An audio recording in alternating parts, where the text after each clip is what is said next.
Twins came to Atlanta, they were halfway home. The Braves were down 2 games, but they were, well, home. Home where their fans' hearts are.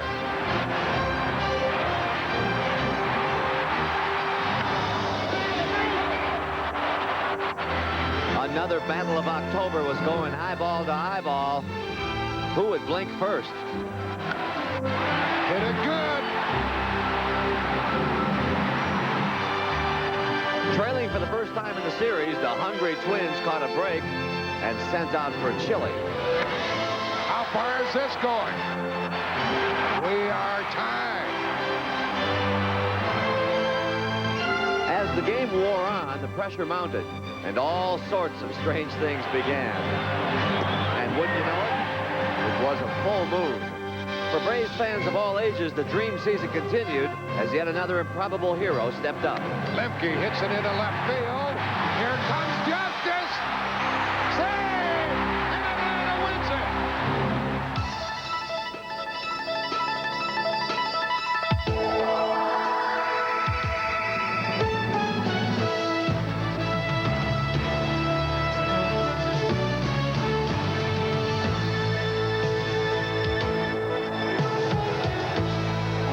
Welcome back to Atlanta, a town of true believers whose faith in the Braves was rewarded yet again in the wee hours of the morning. And if you thought the Chop Shop was a madhouse last night, you haven't heard nothing yet.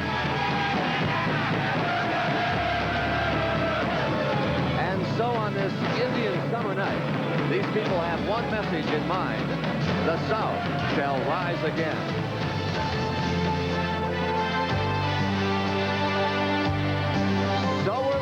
From Atlanta Fulton County Stadium, we're at Game 4 of the 1991 World Series, the Minnesota Twins and the Atlanta Braves here on CBS Sports.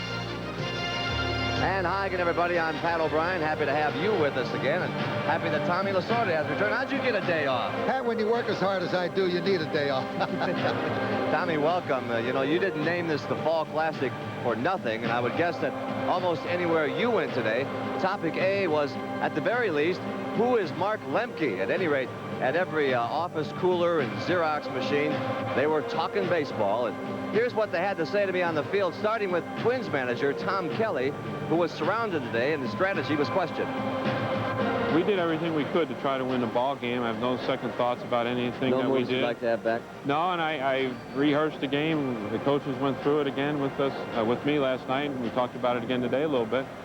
And none of them could come up with anything else we could have done. We knew they were in a little trouble. They had 9 guys left, and that was the 9 guys we saw on the field. But actually, I was more scared of Rick Aguilera being up there with the bases drunk and 2 outs than most of their guys. We let last night get away, and we're going to come out prepared to play tonight. Clubs up, ready to go, confident?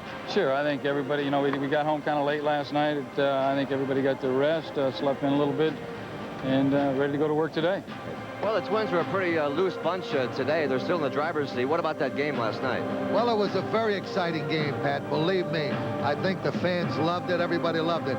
But what happened was that the Atlanta Braves manufactured a winning run. Here was a guy like Olsen, hits the ball. It looks like it's an ordinary single. But when he left home plate, he thought too. And he made a double out of a ball that he should have only been on first base. Consequently, it won the ball game for them. You're gonna be hearing this chant all next season, aren't you? You're gonna like this. It's a pivotal game tonight, and Jack Morris arrived at the ballpark. He's already won 3 postseason games, including the World Series opener. But he told me that what he'd really like to accomplish in this National League Park is hit one out, hit a home run. For the Braves, John Smoltz, and how clutch is he? Here he is arriving, of course, with his catcher. Wants a couple of tickets there, Greg Olson. He shut out the Pirates in Game 7 of the NLCS. And Tommy, I'm the manager. You're Jack Morris. I'm giving you the ball. What do you have to do? Well, you got to remember one thing. He's 36 years old, Pat. He's pitching on 3 days rest. He'll probably get tired in the latter part of the game. He's going to lose some of his velocity. But he'll have more movement on the ball. If he gets his split finger fastball over, he will make it tough on the Atlanta hitters. Split finger important there. Now what about John Smoltz? John Smoltz, he's the winningest pitcher in baseball in the second half of the season. He is on a roll. He's got good stuff. You've got to stay close to him. If you stay close to him, there's good chance that he'll make a mistake in the latter part of the ball game. Get him some runs early in the ball game. He's tough. You got to get to him early, Pat. A couple of good things to watch for tonight, Tommy. A couple of lineup changes for the Twins. Mike PAGLIARULO will play third base against the right-hander John Smoltz, and Brian Harper will return behind the plate. Well, you might say that Tom Kelly and Bobby Cox are not the only ones expanding their learning curves. In one Minneapolis grade school, they're using baseball to drive some important lessons home. Okay, class, what have we learned so far in this World Series? In Minnesota, they have a new curriculum, and don't you wish you had these as textbooks? Okay, some basic geography for you. Center field was Gant or Justice? I think it was Gant. Well, we'll give you an A for that. And by the way, can you spell world champion? I knew you could. When we come back, you thought you were tired this morning? We'll show you how Atlanta dragged itself to work as our coverage of the 1991 World Series rolls on from the land of the free and the home of the Braves here on CBS. Stay with us. CBS Sports coverage of Game 4 of the 1991 World Series is brought to you by Oldsmobile, the power of intelligent engineering. Advil, advanced medicine for pain. And by McDonald's, getting more for your money. That's McDonald's today. Terry Bradshaw and the NFL Today. No huddle offense. Let me just put it like this. Number one, it's a great day, Greg. It's a great day. I'm all fired up. There's no one else like him.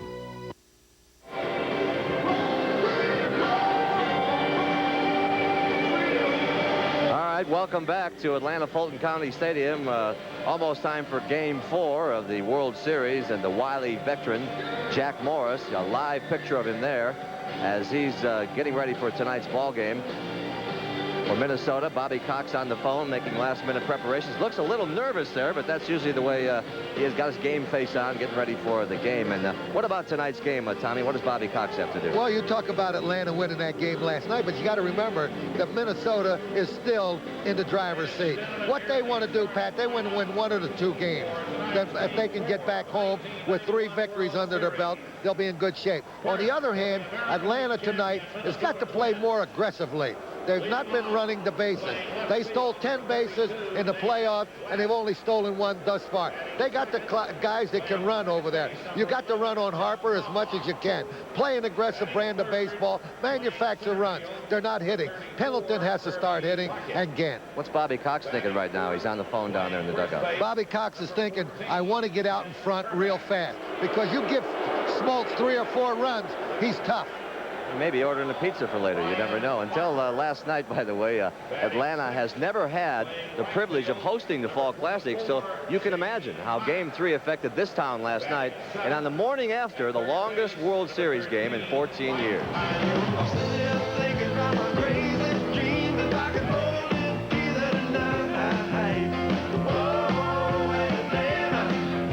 The streets of downtown were deserted, and even those who instead made it a night at the opera became phantom fans in the garish light of intermission. I'd like to be there. I'm here. I don't know the score yet. 1-1. 1-1. Save! And Atlanta wins it! This morning, the city got off to a slow start. Tomahawk rocking for you this morning. Rudlove and Radical waking up in Atlanta. A lot of people are just now waking up. It's 10 minutes away from 10 o'clock, a real late night game last night. That alarm clock sounded like an atom bomb is what it did. Are you late from work? Yeah. Stayed up too late to watch the game. Bye. I keep telling my teachers, excuse me if my grades drop, but the Braves are more important at this time. Go Braves. Bought this day out. 2 more to go. Well, the crowd may be a little sleepy-eyed, but they are getting ready for Game 4. It is a beautiful evening in Atlanta, Georgia. Great night for baseball. We're outside on the grass. Looking forward to this. And like the Braves, the fans here, they know how to bounce back. And believe me, right now, they are wide awake. Back in a moment.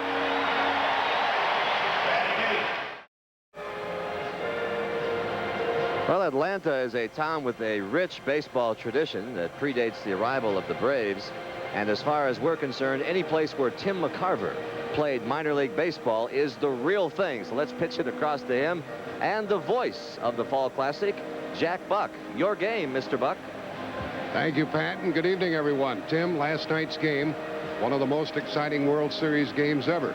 Not necessarily the best game played ever, but we had a little bit of everything. We had some hitting, pitching, base running, and defense. And it seemed like a lot of good and bad things happened to Greg Olson last night to illustrate your point. In the 10th inning last night with 2 out and nobody on, Greg Olson turning a single into a double and taking advantage of the depth of Kirby Puckett.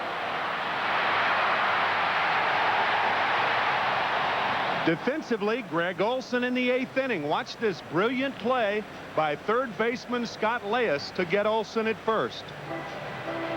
But with runners at first and third in the 8th inning, Alejandro Pena on the mound, and the play that saved the game for the Atlanta Braves and gave them a chance to win.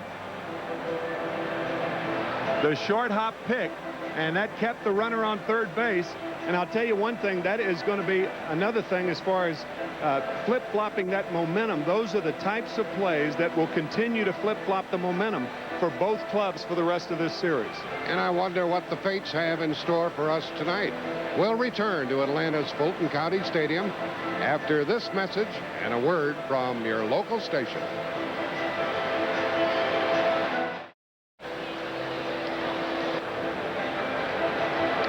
We're back here at Atlanta's Fulton County Stadium, Atlanta, Georgia, getting ready for Game 4. Let's join Marshall Mann, the Atlanta Braves public address announcer, for the introductions.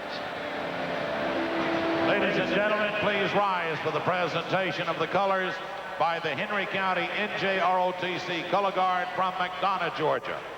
And please remain standing, and to honor America, join in the singing of our national anthem, which will be presented tonight by the 1991 Country Music Association Horizon Award winner, Warner Brothers recording artist, and Marietta, Georgia native, Travis Tritt.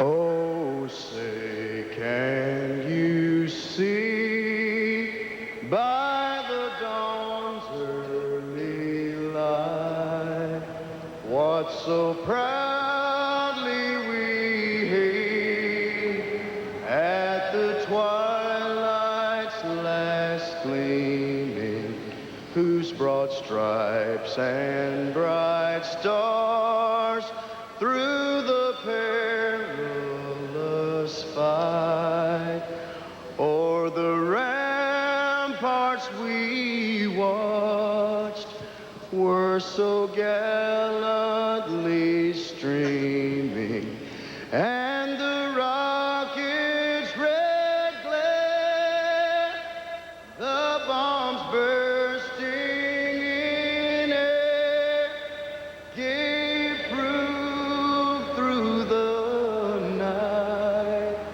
that our flag was still there.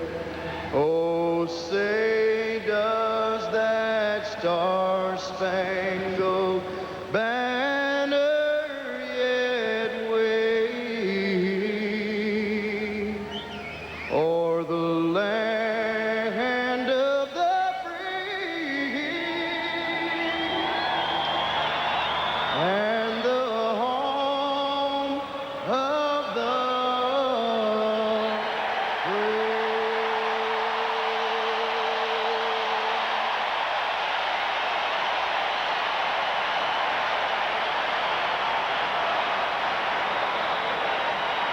Once again, a big crowd to watch the Braves and the Twins, and we're getting ready for the first pitch of Game 4. A wonderful night weather-wise down here in Georgia.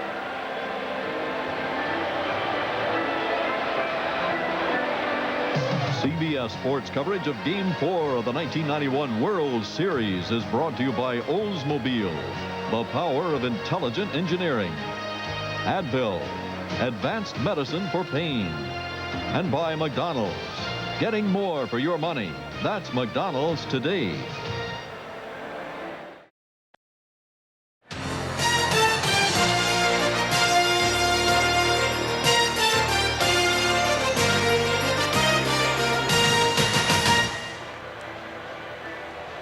Atlanta's Fulton County Stadium.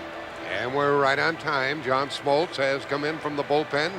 Very shortly, the Braves will be taking the field. Here's a former Brave who took the field, Phil Niekro, and he threw out the ceremonial first pitch, and he brought the crowd to life for the first time this evening.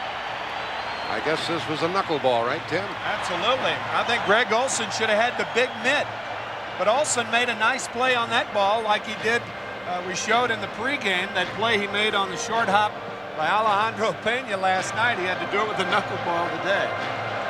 He is one of the favorites of these Atlanta fans, and now you'll hear a generous roar as the Braves take the field. Matchup we've got tonight. Two right-handers, young John Smoltz and his idol, his boyhood idol, Jack Morris. John Smoltz had a little bit of a mechanical problem in the first half. He was 2-11. What did he do? He went to a little more of an exaggerated hip turn to try to use his legs more, like his idol Jack Morris. Let's take a comparative look at their two pitching motions. Morris on the left, the big turn, drives with the legs. Morris on your right does the same thing. I'll tell you, we've talked a lot about the little men in this series, but here is two big men that, if they have a big night tonight, are going to have a lot to do with who wins this year's World Series. John Smoltz and Jack Morris. Interesting matchup. They've both been very good in postseason. Smoltz defeated the Pittsburgh Pirates twice, including the clincher, the 7th game. He won the blowout 10-3. And Jack Morris won game 1 of this World Series after beating Toronto twice.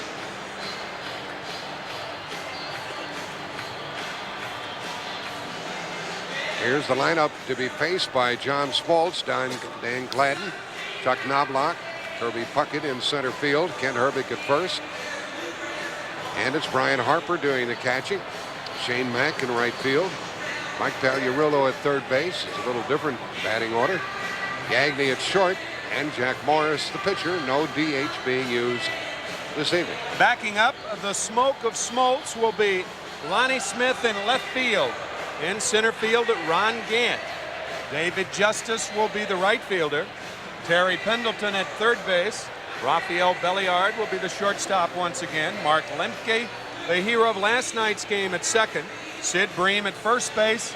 And Greg Olson, one of the real stars of this series and postseason for the Atlanta Braves, behind the plate. Mark Lemke with a base hit in the bottom of the 12th inning last night to plate David Justice. And that theme continues, how the little big men continue to perform well.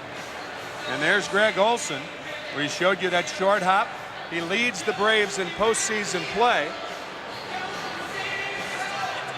batting .324 in postseason. He did well against Pittsburgh and has done well against the Minnesota Twins. Tim, you made an interesting point about that play by Greg Olson. It doesn't show up in the box score, and so people don't remember it. Yeah, and Steve heard our statistician talking about, because someone doesn't jot it down on the scorecard. I mean, if you make a play like that, you don't put it on the scorecard, so you're inclined to forget it. And I think that's a good point. Dan Gladden has 3 hits in the series, and he's going to lead it off.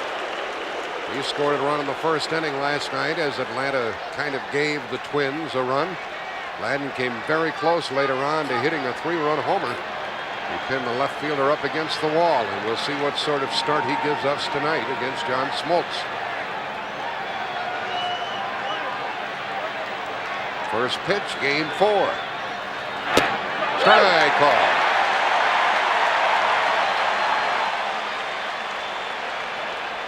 Smoltz 14-13 for the year, but 12-2 after the All-Star break, plus those 2 wins against the Pirates. 1-1. The umpires tonight are Terry Tate of the National League behind the plate, Rick Reed, Ed Montague, Don Denkinger, Harry Wendelstedt, and Drew Coble. Coble in the right field corner. 1-1 to Gladden to start this game. To the shortstop, Belliard. That's the way this starts.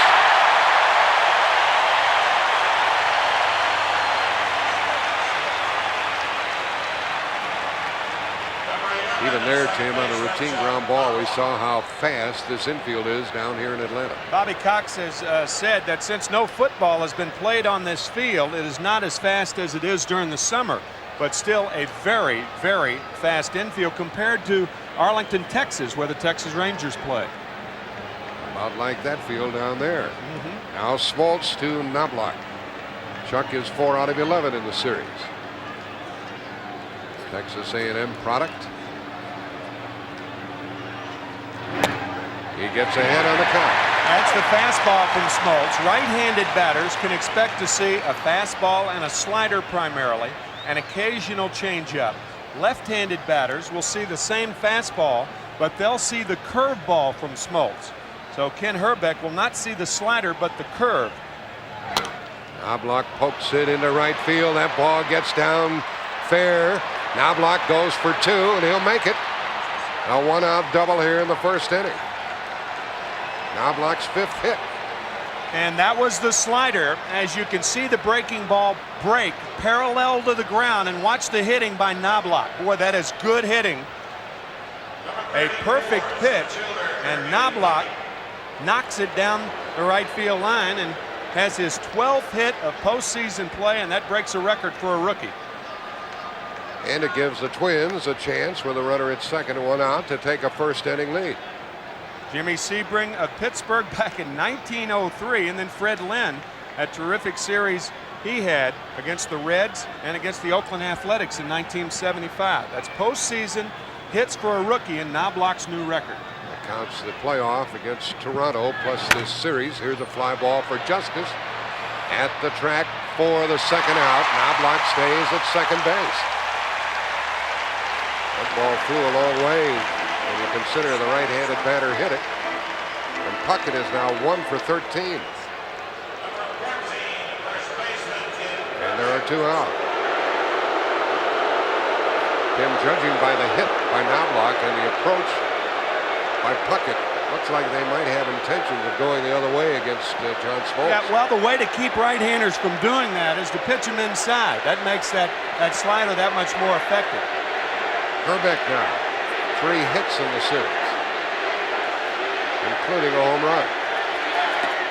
Ball 1 from the Atlanta pitcher. Atlanta pitchers do not want to leave the ball out over the plate to Ken Herbeck. He loves to extend his arms, and that is common for most power hitters. They try to pitch him inside.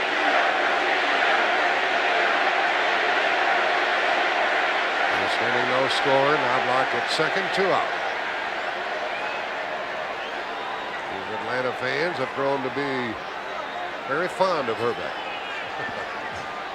because of that play at first base involving Ron Gant in game 2, where Herbeck lifted him off the base.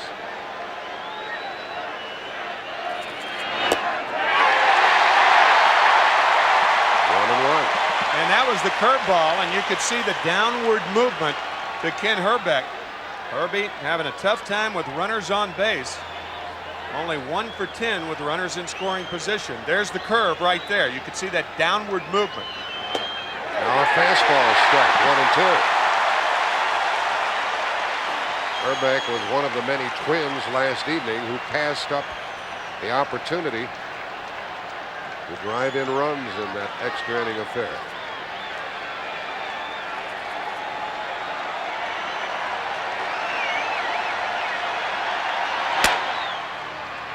First baseman Bream to the pitcher. Nothing doing for the Twins. 1 hit, 1 left, and Jack Morris will pitch. The Twins didn't score in the first. They got the double from Knobloch, but left him on.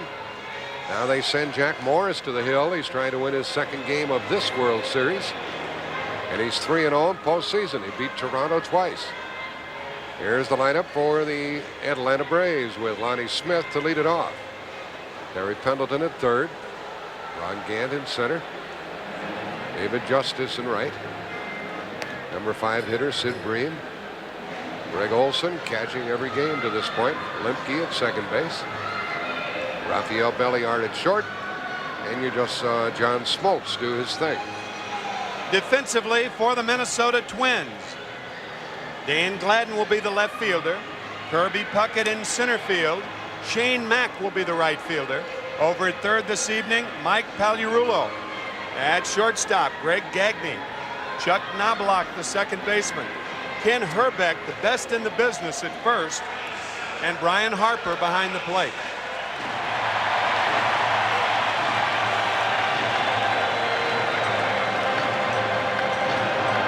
And so it's Lonnie Smith. He's had 1 hit in the series. 1 out of 10, and that was a home run last night. In the regular season, he hit 7 home runs. And he went up there pumping against Jack Morris. Morris is 6-1 in postseason during his career. 3-0 in World Series play. So nothing new for him. A ball and a strike.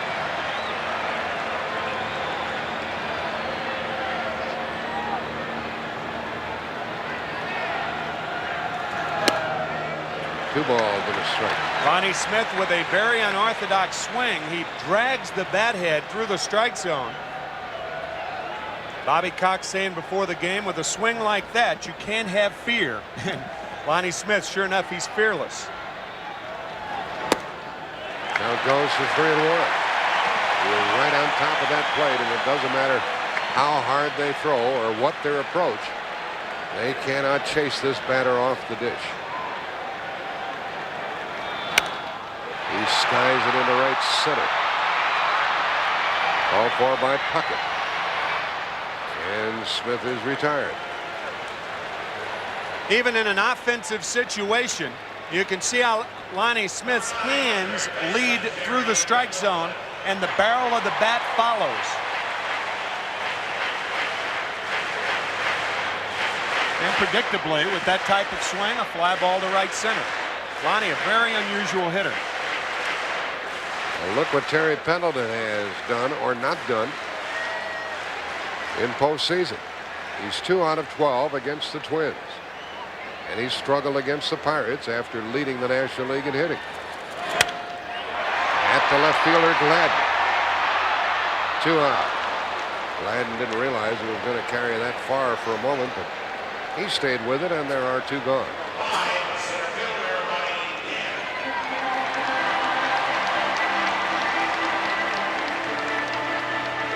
Gant comes up with 2 out and the base is empty.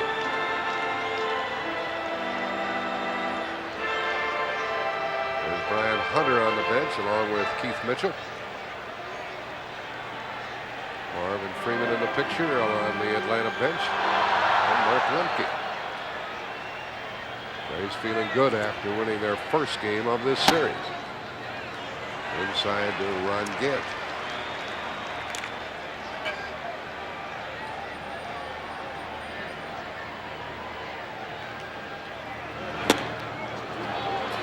And 1. Last night, Ronnie Gant 0 for 6, and that joins a rather sophisticated group, including Felix Millan, Mickey Rivers, Huey Kritz, and Travis Jackson. Back a few years ago, 24 and 33. And now Jack Morris out in front, and it looks like he doesn't want to give Ronnie Gant any fastballs to swing at. Now that's the book on Gant. And when Morris gets ahead, he throws that splitter. We mentioned in game 1, a real pioneer in that pitch. He opened the eyes of major league pitchers as to how successful you can be with that pitch. Gant hits it to third, and a fine play by Pagliarulo. That ball stayed down. The Braves go down in order, and we have a scoreless first. No score after 1. We will try to show you the distinction between the slider and the curveball. From Smoltz, very distinctively different. Watch the slider to Puckett, breaking parallel to the ground. And now the curveball to Herbeck, breaking down to the ground. So you can look for that tonight, the slider and the curveball from Smoltz. Brian Harper leads it off. And brother, did he chase a bad ball? That's not like him. He hit .311 during the year. He's 4 out of 9 in the series and leads it off in the second. I guess he had his mind made up. He was going to swing at whatever came up there. Sometimes if you look fastball, you'll swing at it regardless of where it is. strike two. Well, I bet that gentleman has some baseball stories to tell.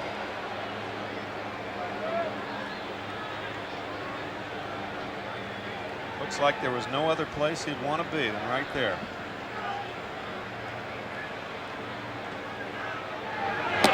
One and two. Chatting with some of the Atlanta coaches, they said Harper scares them as much as anybody in this Minnesota lineup because of his very good bat control. 2-2. Coaching at third base and Ron Gardenhire. And across the way, Wayne Terwilliger. He's been around the block. And back again. Harper hits it into right center field. Justice can't get it, and it's going to be a leadoff double for Harper. That play looks strange to you, Tim, with regard to the jump? There's a lot of hang time. I think the reason it looks strange is that Ron Gant was playing Harper into left center. Justice was straight away, and Harper hits it to the gap that's the biggest. The ball hits off the webbing of the glove. But that Brian Harper, talking about his bat control, he is a notorious two-strike hitter. He protects the outside part of the plate as he did then, and rifles one into right center. Justice couldn't catch up to it. Second hit for the Twins. This one a leadoff double. Here's Shane Mack. He is 0 for 11. And he hit .310 during the season. Low from John Smoltz. So the Twins with a very good opportunity here in the second to get on top as they did last night.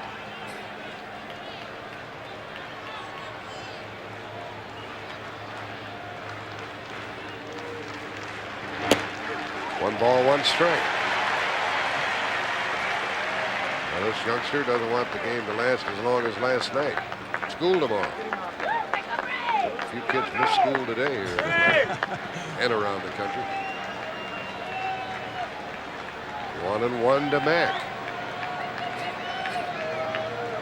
1-2. That's an effective pitch that John Smoltz throws.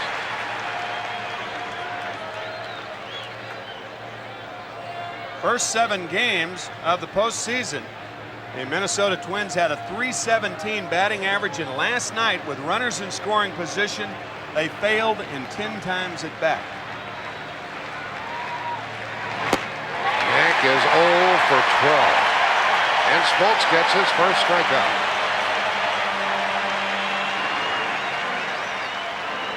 Shane not only 0 for 12, but he has 6 strikeouts, and this is a darting slider from John Smoltz. Wow. That was a big play for Smoltz because Shane Mack failed to advance the runner to third. So for all intents, it's going to take a hit by the Twins, either by Pagliarulo or Greg Gagne.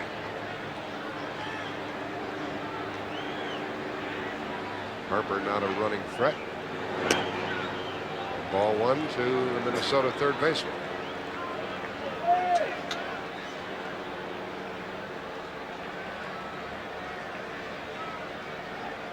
Now Pagliarulo has found a home with the Twins. Platooned for the most part with Scott Leyes at third. Ball two.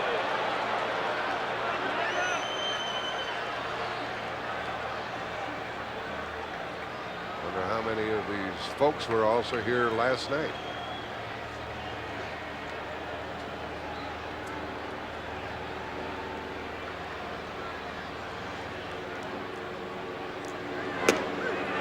Smoltz slipped one by him. They played this batter straight away in the Atlanta outfield.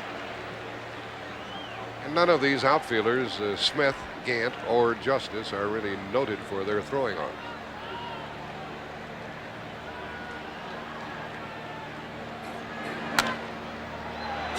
Into short left, Belliard can't get it, and the run is going to be in time, and it's 1-0 Twins. And down to second base on the throw, and Smith probably should have thrown to second. Goes Pagliarulo. A little blooper into left. The reason Lonnie should have gone to second base is because of the jump that Brian Harper had from second base. Watch Harper. He does not look back. You have to take a chance. Trust your instincts. If Belliard somehow comes up with that ball, Harper's a dead duck, but he trusted his instincts. He scores the first run. And Pagliarulo's on at second base. Oh, a double off the glove by Harper and a blooper into left by Pagliarulo. And Pagliarulo is at second for Gagne to pick up with 1 out. Strike one on the breaking pitch to Gagne, who is 2 for 11. Watch Brian Harper. He does not look back on the single by Pagliarulo at second base. We'll have that for you momentarily. Pagliarulo with a safe lead down there. Strike 2 to the batter. It's a tough luck inning thus far for Smoltz. And the Twins lead it 1-0. Ball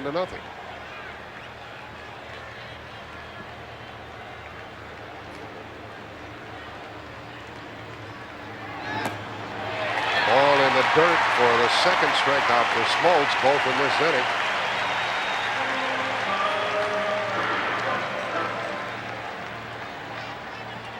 This looks like the curveball. Smoltz does not throw a lot of curves, as we mentioned, to right-handed batters, but this one out of the strike zone. And Gagne is out of there. I got the feeling that Smoltz didn't care if he walked Pagliarulo. He threw him a 2-0 breaking ball, a 2-1 breaking ball. But Pagliarulo refused to be walked and dumped one into left field to score the run. Now Jack Morris is at the plate. He hit one out in batting practice here the other day. But you wouldn't expect him to hit Smoltz. You never know. Morris, a 157 hitter when he hit in the minor leagues. He had one at bat in the regular season back in 1987. Fly to right field. This is tough. As you could see, back on his heel. I think it's more fear than anything else. I mean, when you haven't seen a 90-mile-an-hour fastball and you got to go up in the World Series and face it, it's frightening. That little BB coming at you 90 miles an hour. Runner at second, 2 out. And 1 ball, 2 strikes. Tom Kelly, the manager of Minnesota, doesn't like it when the designated hitter is not used. First of all, he thinks it ought to be uniform. Either have it and use it in the World Series, or don't use it at all. But he likes the DH. He doesn't like that. Morris strikes out. Smoltz struck out the side. The Twins get a run on 2 hits, and now they've left him second runner.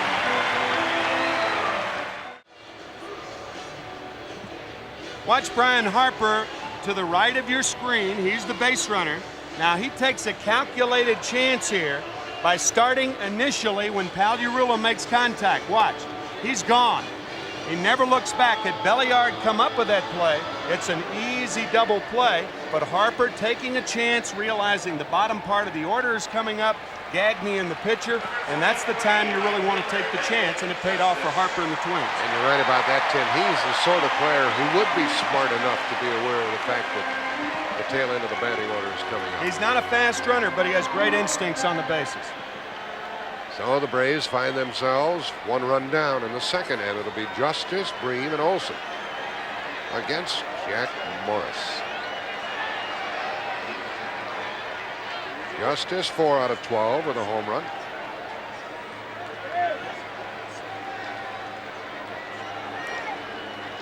Atlanta went down in order in the first.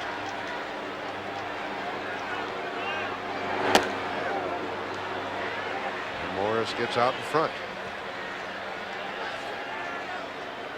That was a fastball swing at a splitter. Diving out of the strike zone.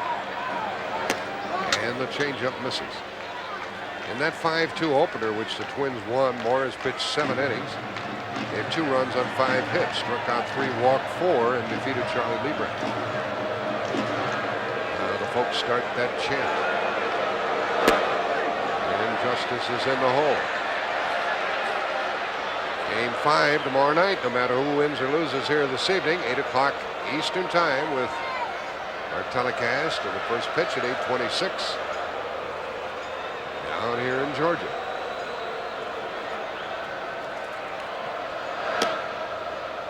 Two and two.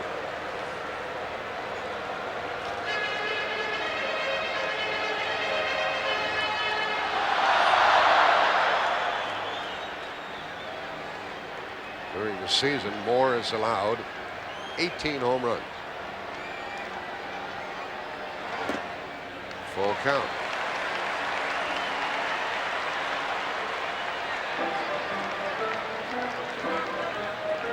One to nothing Twins on a double by Harper. And a one-out single by Pagliarulo.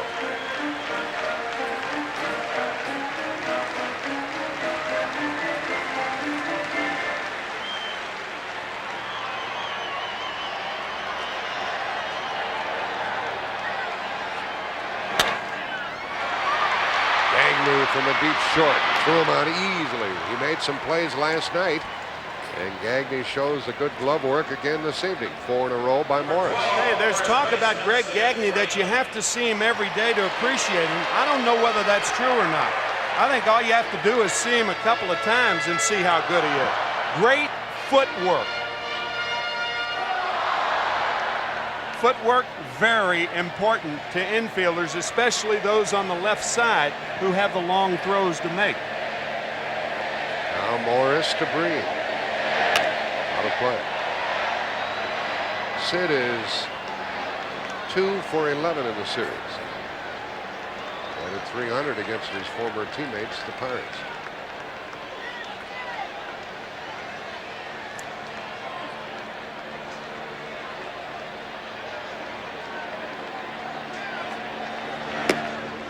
Strike 2.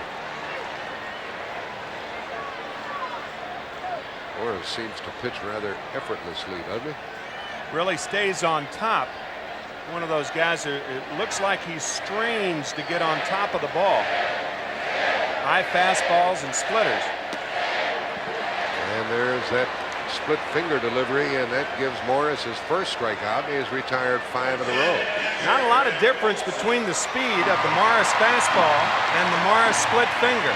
And there are the split fingers right there. Talk about an aptly named pitch.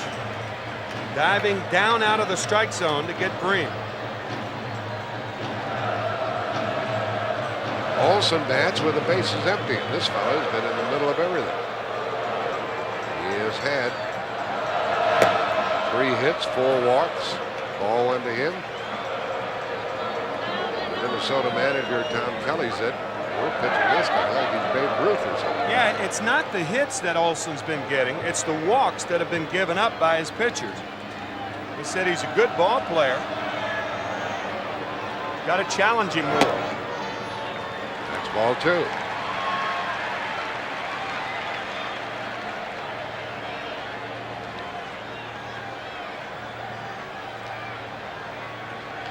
Landed with no base runners to this point. Out of play, and it's 2 and 1. We get a whale of a view from Airship Shamu from SeaWorld in Orlando, Florida.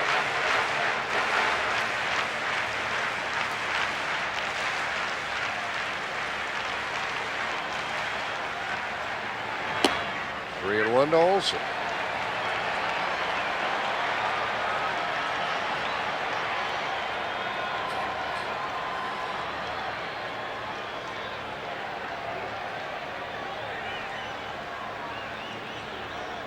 Before at Edina, Minnesota, the hometown of this batter. He walks again. That's his 5th walk in the series. And it comes with 2 out here in the 2nd.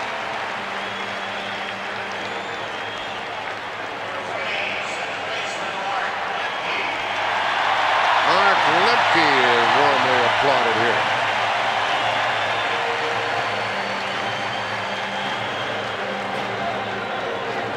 What he did last night, sent everybody home in the 12th inning. The winning hit into left field, switch hitter, and 2 for 8. Lemke, known affectionately by his manager Bobby Cox, the moniker of Dirt, and Dirt did it last night. David Justice on at second base, and a little looper to left field. Dan Gladden's throw is to the dugout side, and Justice's slide is to the first base slide. It was not a very good throw from Gladden in left. Harper made a good effort at the plate and just missed tagging Lemke. Otherwise, we'd still be here playing game 3. Yeah, Dirt did it last night. It's a good name. That's it. Only in baseball can you have a name like Dirt and have it be a compliment. Ted Corrales, the first base coach of Atlanta, says this little guy, Lemke, just wears me out. I can't hit enough fungos to keep him happy. He strokes it into left center, and it gets down. And Olson back to second base. Lemke gets another hit. That's his third. They certainly played deep in that Minnesota outfield. Yeah, too deep. Kirby Puckett plays about as deep a center field as you can play, and of course, with 2 outs and a runner at first, you want to play too deep, but you gotta modify that somewhat. This ball with enough hang time, and it could have been caught. Olson rounding second. With 2 outs, he decides to stop. That's what you do. You run through the bag and not to the bag. Make your decision after you turn. With 2 outs, no way you take a chance to go to third. So Dirt did it again. 2-out walk. Single by Lemke, and Belliard is up. And Jack Morris gets out in front. Belliard is 2 for 6. With a couple of runs batted in. Puckett is still playing very deep. Right fielder is cheating in. 2 on, 2 out. Into right field, and Shane Mack is right there to take the foul ball and end the inning. Atlanta leaves 2, and after 2, they trail 1-0. We roll into the 3rd inning. Twins 3 hits, Atlanta 1. Atlanta just left a couple of runners. Twins got a leadoff double by Harper and a 1-out single by Pagliarulo to take the lead. Beautiful evening down here in Dixie. Full moon.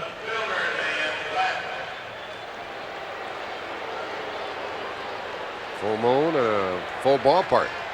And the top of the order for the Twins. Dan Gladden comes up against John Smoltz. Gladden grounded to short to start this game.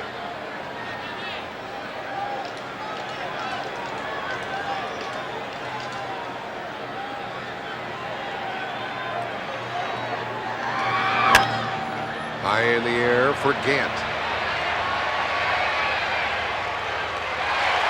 And 1 out.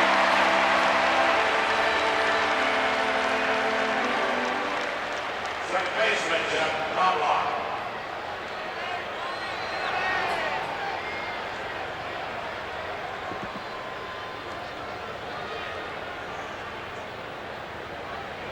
Minnesota's second baseman, Chuck Knobloch, had a wasted double in the 1st inning. There's Jimmy Williams, the coach, moving the defense around along with Jim Beecham, who just walked by the picture. Knobloch was chased off the plate.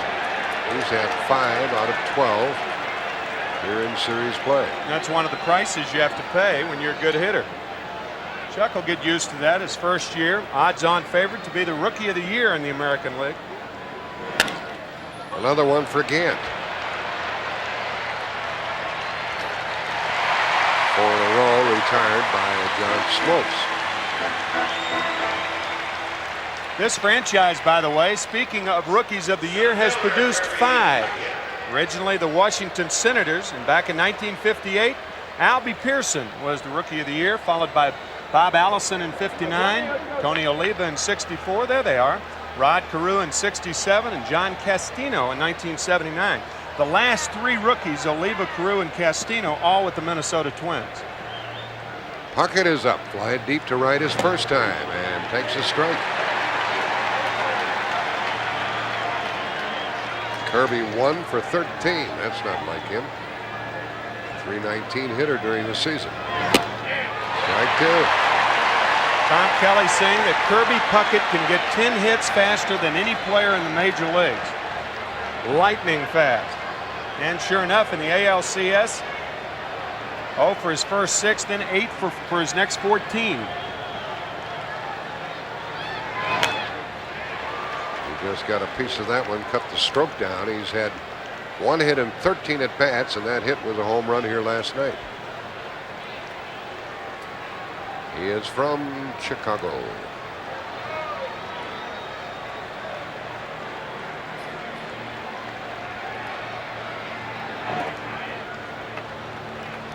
Count 1-2. Puckett has unusual dimensions, but he is strong, and he is built like a rock. Short, quick stroke. Take a look from upstairs for a moment, and a hard hit ball past Pendleton. That'll be a hit for Kirby with 2 out. Looked like it went under his glove. After a lot of breaking balls, there's a situation where if you're John Smoltz, you just have to give a hitter credit. Did go under the diving Pendleton's glove. You remember Terry is nursing that sore left knee that he sprained. He will have that operated on after the season.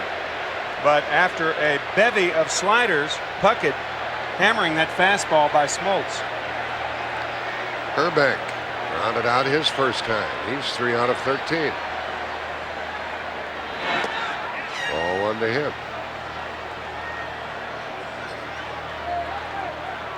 Herbeck batting the number 4 spot tonight.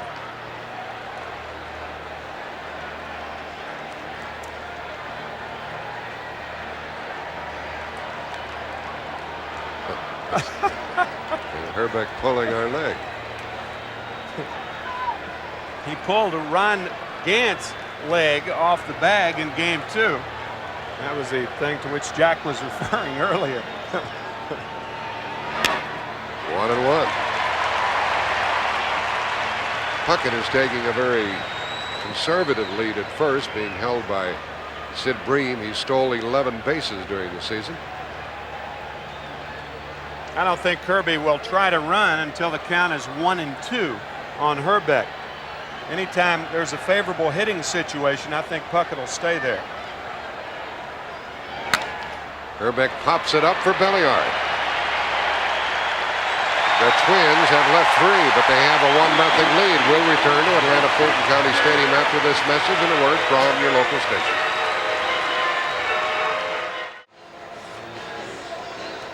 The Twins have had hits in each of the 3 innings, and they lead 1-0.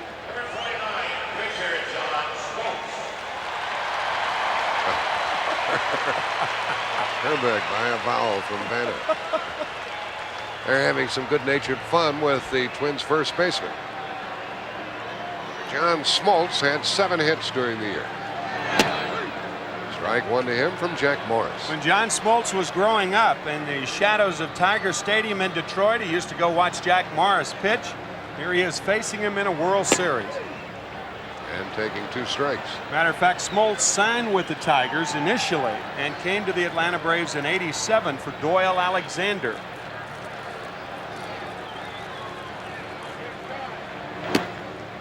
One and 2. It'll be Smoltz and then Lonnie Smith and Terry Pendleton.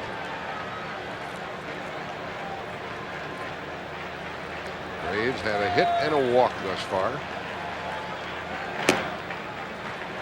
It's 2-2.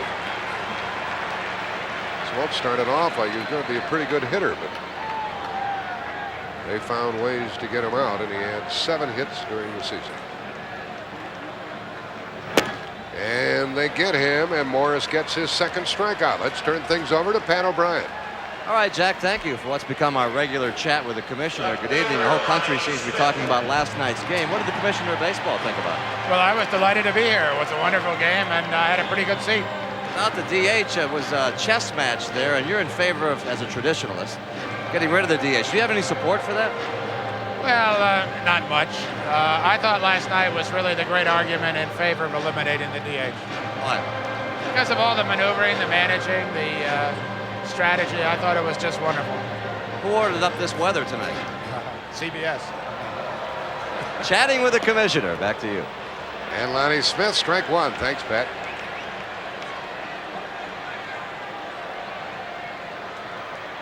Since the DH in the World Series, pitchers have hit in 44 games with the DL.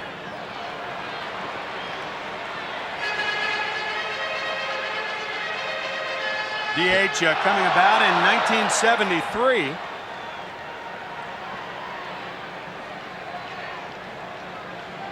Lonnie Smith chases the ball, and he's out on strikes. The third strikeout for Jack Morris. Yeah, pitchers don't hit very much in the World Series. Well, and obviously you wouldn't see that type of game in a park that has the DH, in an American League park. Like last night, not nearly as much strategy is involved, and that's what the commissioner was implying. Yeah, we'd have never seen a game like that in the American League where they have the designated hitter. 23 players used by the Minnesota Twins. That's a record. 42 players used by both teams. That's a record. Morris is in a groove. Strike one to Pendleton, who lined out to left his first time.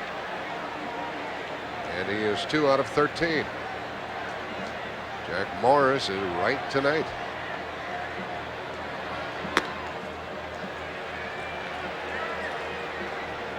Jack Morris working on 3 days rest. He did it once in the League Championship Series, but only once during the regular season. 2 balls and a strike. And if this series goes 7 games, he will be the pitcher in Game 7 on Sunday night. And there are the starts on 3 days rest. You see the Minnesota Twins, Morris and Tapani, the only guys during the season, but the Atlanta Braves, Smoltz with 5, Avery with 4, and Glavine with 4, working on 3 days rest. Count goes to 3-1 to Pendleton. There's a guy who never gets a rest. He caught the last 32 meaningful games. I say meaningful because when the Braves clinched the next to the last day of the season, Olson didn't catch on that Sunday, but he's caught about every inning in the postseason play. Pendleton hits it very well, and it carries out into right center. Tied.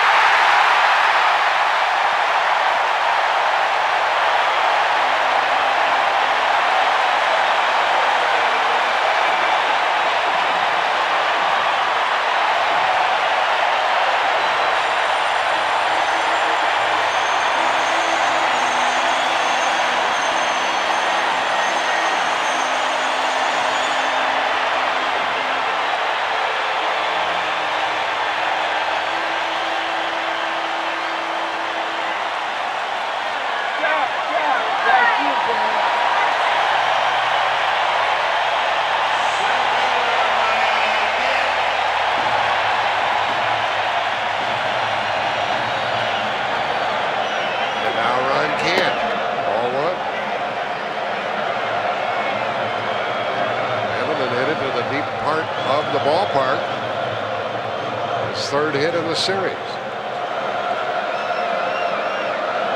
Gant corks a base hit to left.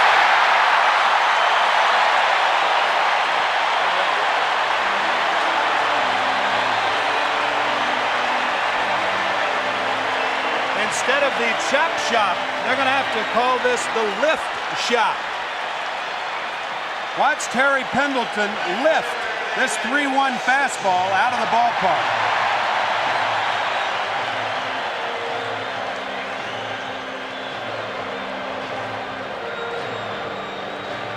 Now we'll take a base hit look off the bat of Ron Gant.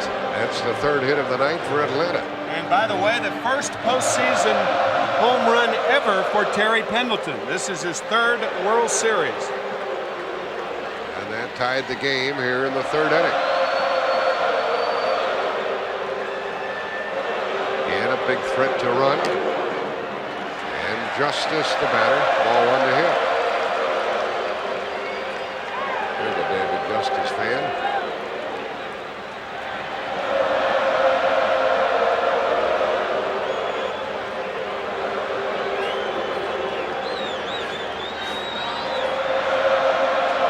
It's a refreshing fan fervor here in Atlanta.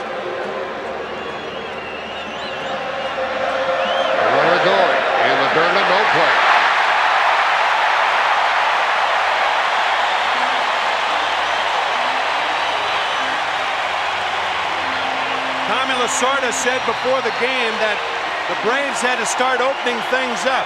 They did it last night because Justice stole in the 12th inning. That allowed him to score on the single by Lemke. That's only their second stolen base of the series. And there are a lot of advocates in a situation like that. Why steal and take the hole away? But with 2 outs, what's the difference? I mean, if he hits a ball in the hole, you got runners at first and third and 2 outs. I say go for it. If you can steal the base, go for it. Anytime. First stolen base in the series for Gant. In the dirt, and Gant heads for third, and no throw. Wild pitch.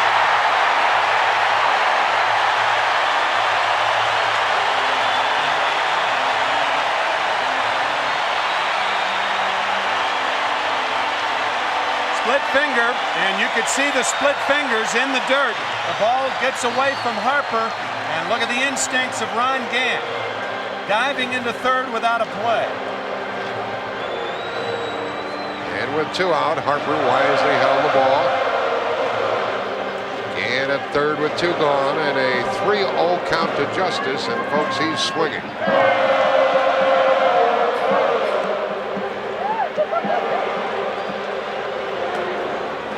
Taking ball 4.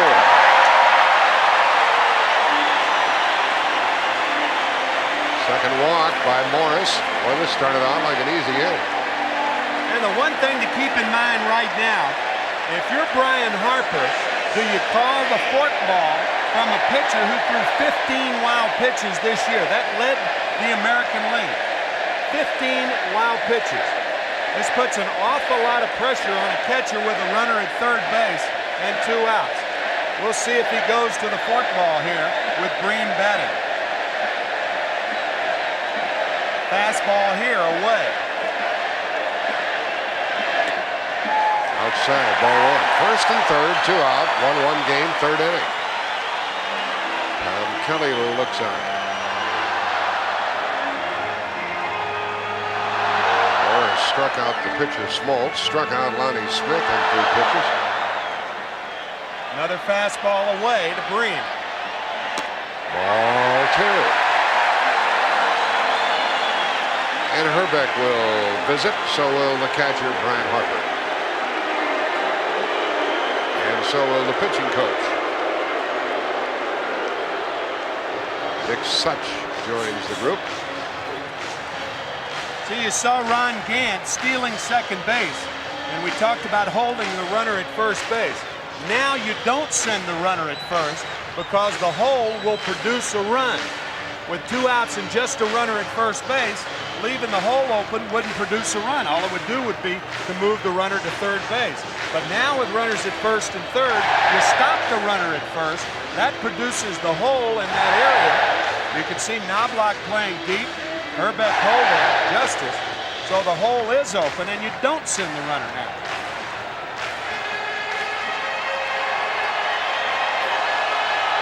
2 balls, no strikes to count to Sid Bream.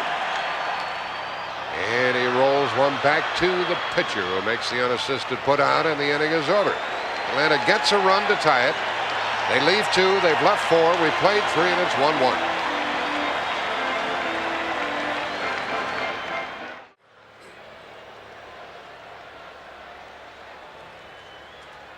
Terry Pendleton tied it up after the Twins took the lead.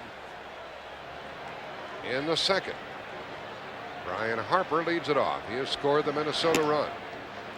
Ball 1.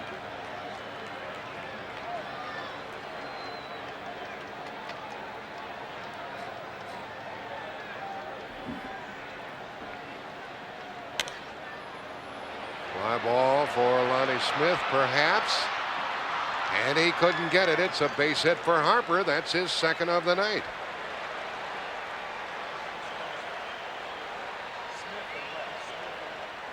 Lonnie Smith didn't get a good jump on that ball. He broke back to his left and then in. And those precious steps that you take early are often the difference between making the catch and not. You see him breaking to his left and back. There was a slight hesitation, and he has to dive for the ball and misses it. Another hit for Harper.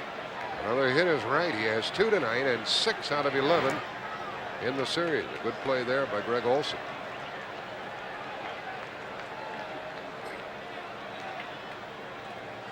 Nice try by Lonnie Smith, but he is not a good defensive left fielder.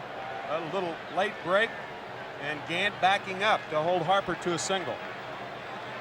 Harper doubled off the glove of Justice in a ball that might have been caught, and he singles in front of Lonnie Smith.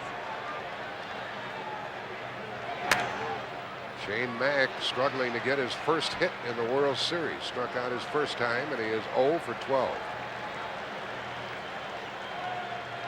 The Twins would like to be able to say that Mack is back in town, but he hasn't been able to do anything.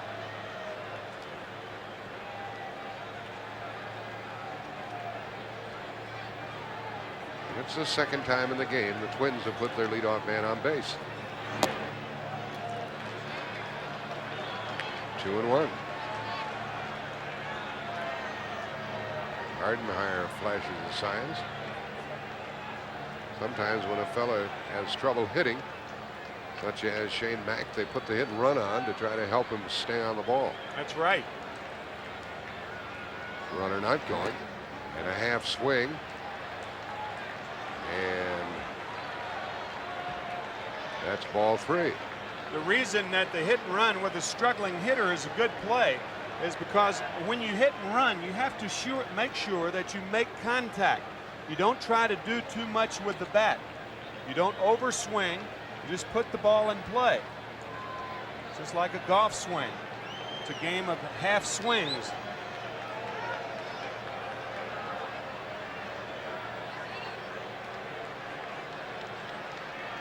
Smoltz has allowed 5 base hits.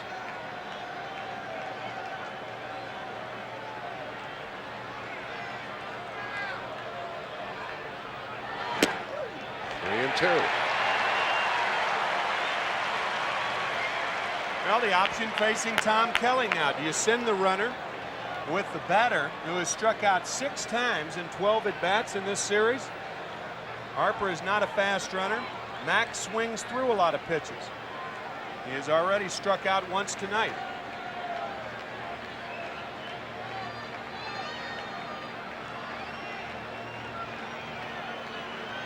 Runner not going. And a ground ball to Belliard. They get 1. That's all.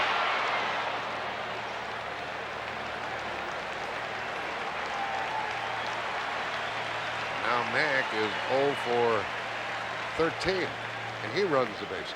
13 stolen bases during the regular season.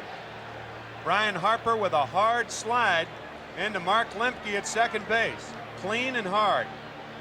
You have to be able to touch the bag. You see him go after him with the feet and watch him come back with a bag. All you have to do when you slide at second is touch the bag, be able to touch the bag, and that's why you saw Harper, even though it wasn't that important, he was already out, but he made the umpire make sure that he saw his hand touch the bag. Now Mack, who's a bigger threat to run with Pagliarulo up there, draws the throw. Pagliarulo drove it a run in the second with a blooper into left.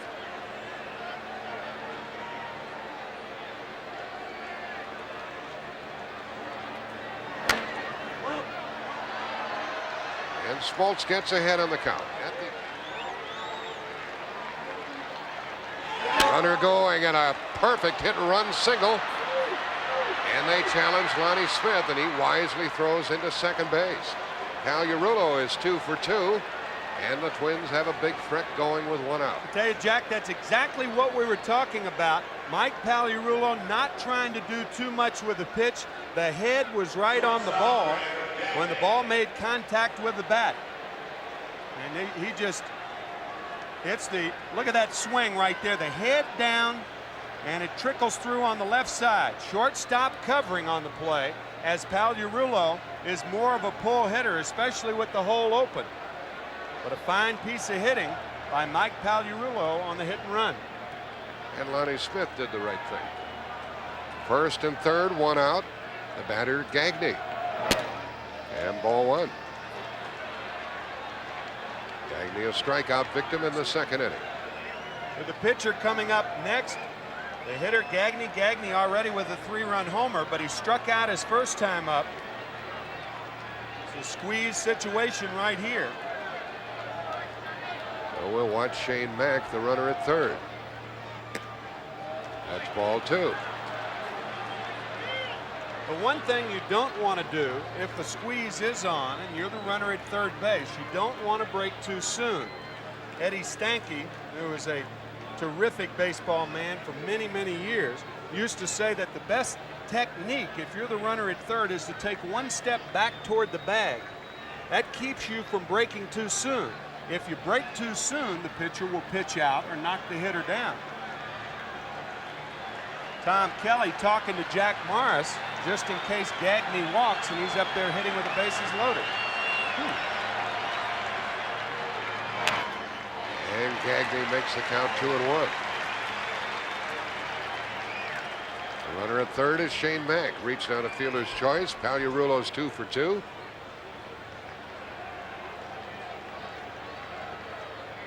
They run the bases with 1 out in the 4th of a 1-1 game.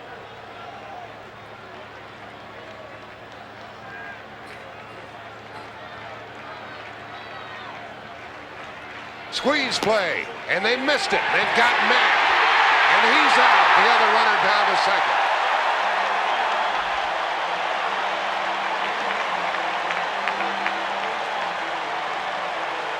See, he gave Gagne 1 pop on the 2-0 pitch. Look at Mack at third base. He doesn't break too fast. The pitch is a slider low and away, and Mack's a dead duck. He slips, the tag is made, and on the play, Pagliarulo moves to second. You see Mack not leaving too soon. That's the technique. He did his job. Gagne didn't make contact. It's tough to bunt that pitch low and away like that. Out of the strike zone, yeah. Now the runner down to second base with 2 out. Now you want to be careful with Morris on deck and 2 out and a runner in scoring position. 2-2 pitch. And Gagne got a good swing at that one. Too good. John Smoltz got away with a mistake there. With Jack Morris on deck and the go-ahead run on second base, you really have to be careful to Gagne. Twins have out-hit the Braves 6-3. We're tied 1-1 in the 4th.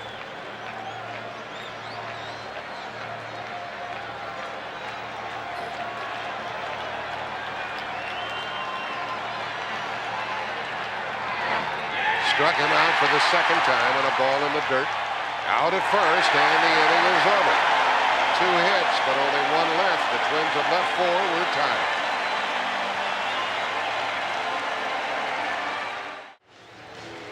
One ball game, bottom of the 4th. The squeeze in order here. Watch the pitch in that area, and Gagne swinging through it or bunting through it. And this is Shane Mack at third and the pitcher, and watch how Mack waits until the ball is about to be released to break. See, Mack, all he can do is break. Obviously, he can't do anything about laying the ball down. So he broke at the right time, but Gagne just didn't make contact, and a squeeze play that didn't work. A couple of times, Tim, during recent spring trainings, I've stood in there at the plate against a pitching machine programmed to throw sliders low and away. Man, you can't touch that ball. I couldn't. Some pitchers think that that's the best pitch to throw in a bunting situation because it keeps going away from the hitter. Now Olson, he's frequently been in the middle of things in this postseason for the Braves, against the Pirates and against the Twins, and he walked his first time. He's had 3 hits, 5 walks. Count is even, 1-1. Atlanta's left 4.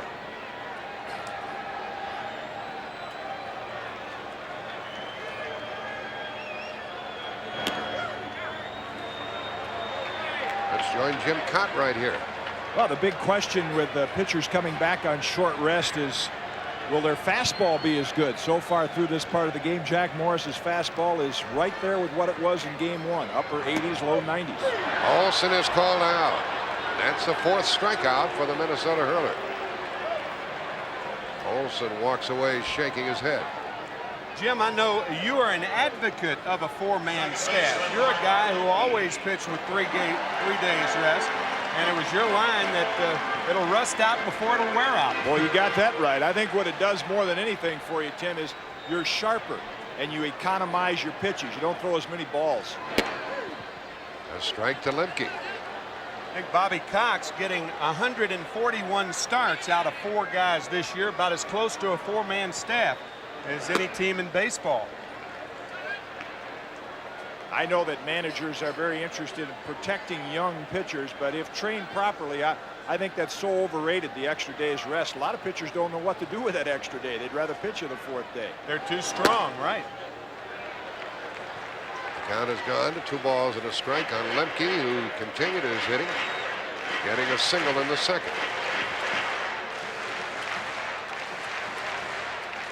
Hitting him up the middle as he bats and takes ball 3.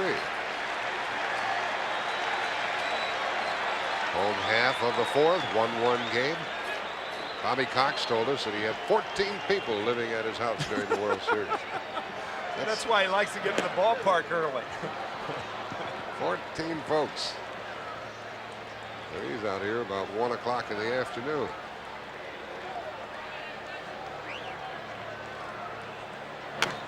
Three-2 foul. First World Series as a manager for Bobby Cox. He was a coach, however, for the 1977 Yankees. Played the Dodgers, beaten by Tommy Lasorda in his first year.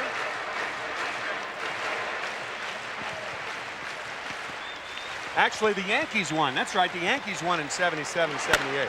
Lemke gets another hit. He's 2 for 2. And a good, well, I'm about to say a good play by Puckett, but Lemke with 1 out gets to 2nd. It's probably a hit and an error. Even had Kirby come up with that ball, I believe that Lemke would have tried to go to 2nd base with the bottom of the order coming up. Spanked sharply into right center field. And Puckett, a little indecision there. Looked like he thought that Shane Mack had a shot at it, but obviously the glove and the ball is on his glove side. So that was clearly Puckett's ball. They give him a double. I think that's pretty good scoring. I think Lemke tries it anyway and probably makes it. Now Belliard has a chance for the go-ahead RBI. With 1 out. Into left field, there's Gladden. 2 out. But that double by Lemke is valuable even if the Braves do not score here, because the pitcher's coming up now, and that means that Lonnie Smith would lead off the next inning. Yeah, you clear the pitcher, and that's one thing that the Minnesota Twins didn't do, because Jack Morris is leading off the 5th inning. And has already left 4. This batter, Smoltz, drove in 3 runs during the season. He's big enough to hit the ball, but he struck out his first time. There are a lot of guys big that can't swing a lick.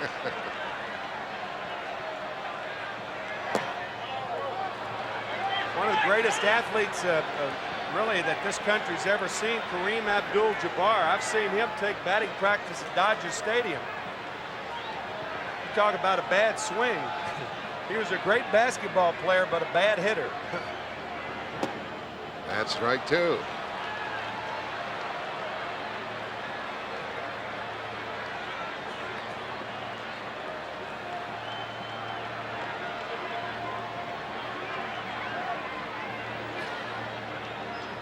To Smoltz. Lemke at 2nd, 2 out. Smoltz hits 1-2, not blocked. And we're tied at the end of 4, 1-1.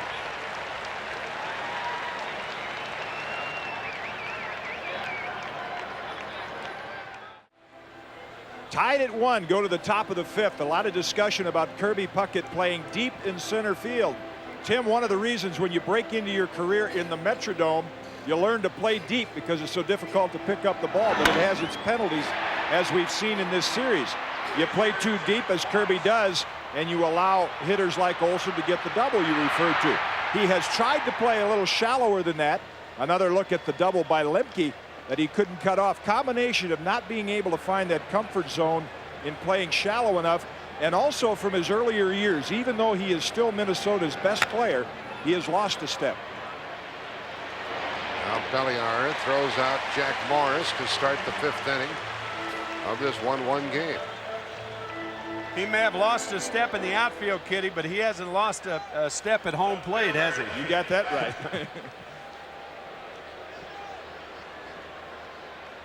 There is Kirby. Anybody gets on, he'll bat in this inning. Get around to the top of the order. And Gladden walking to the platter. A lot of times a manager or coach, Tim, will move an outfielder in. They look up a moment later and he's right back where he was. They get in that habit of playing in a particular spot. Habit, and their field of vision becomes the same. They want to see as much as they can, and the deeper they play, the more they see, but it could be too deep at the same time. That fear of going back on a ball, a lot of outfielders have it. Strike 1 to Gladden, who's 0 for 2. And it's 3 out of 14. Under to short, fly to center. For Gant in center field for the 2nd out.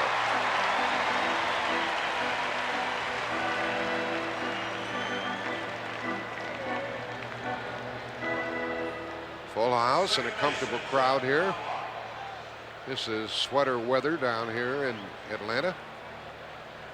2 outs in the top of the 5th. This is sweat weather too, judging from that game last night and a 1-1 game here in the 5th. It's a tight one tonight, and Knobloch has doubled. That was wasted in the 1st, and then he flied to center. He's had 5 hits in the series.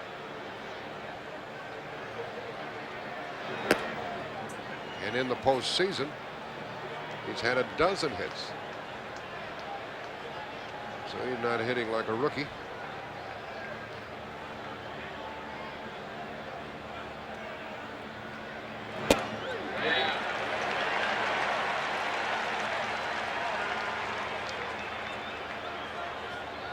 Top of the order will be up for Atlanta in the home half of the 5th.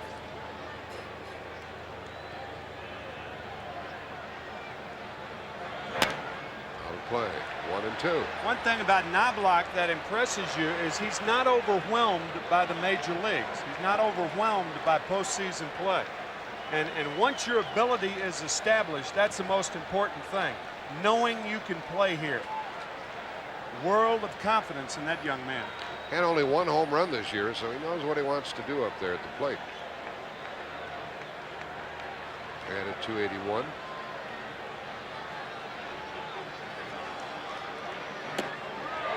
Two and 2.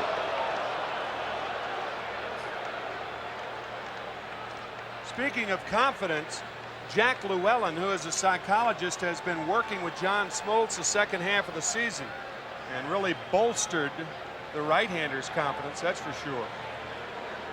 And another strikeout for Smoltz.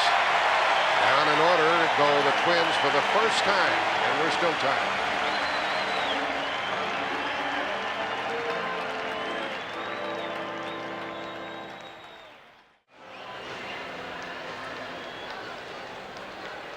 Minnesota has out-hit Atlanta 6-4.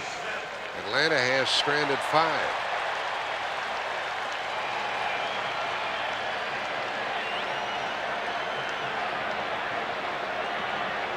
Batter Lonnie Smith 0 for 2.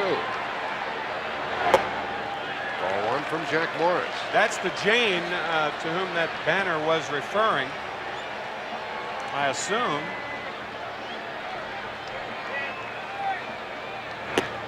And ball 2. I guess she's cold. Lonnie's only hit in this series. A home run. Well, Ted Turner and the Atlanta Braves, a lot of fan support this year, and you just saw an example of that. Jack Morris wanted that call. It goes to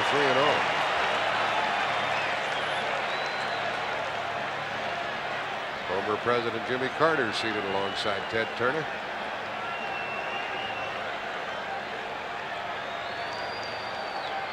And this is Carter. And a strike.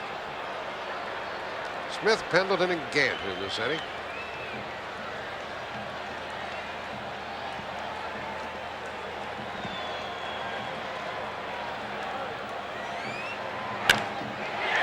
Base hit into left by Lonnie Smith.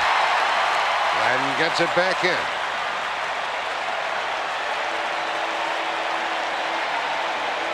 Only the second hit in this series by Lonnie Smith.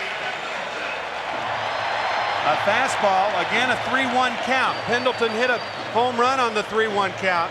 And now Lonnie Smith on the 3-1 count. That's when a pitcher has to come in with a fastball. Lonnie stops at first. That marks the first time in 5 innings Atlanta's put the leadoff man up. Here's Pendleton. He lined out to left and he homered to right center. Lonnie a threat to run, not going.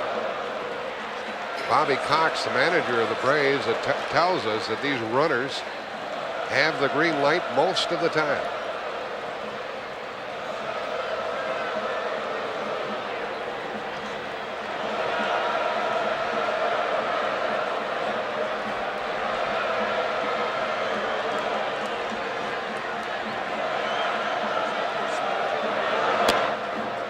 Pendleton takes ball 2.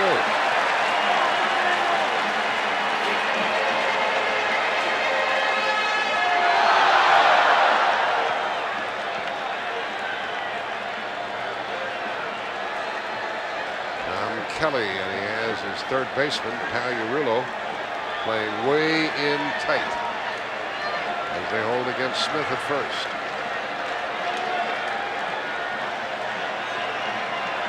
There goes the runner. He missed a step, but he's safe.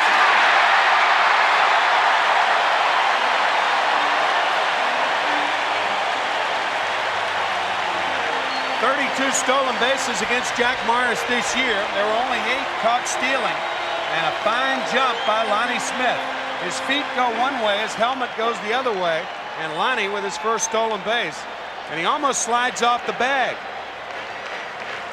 You may have been watching the National League Championship Series when on a play like that, he slid across the bag and a tag was made by Jay Bell, the Pirates shortstop. They call him skates. He has difficulty controlling his body. Pendleton drills one to deep center. Lonnie Smith is going to head for third. Nobody out. They're sending him home. A late throw by Knobloch and out!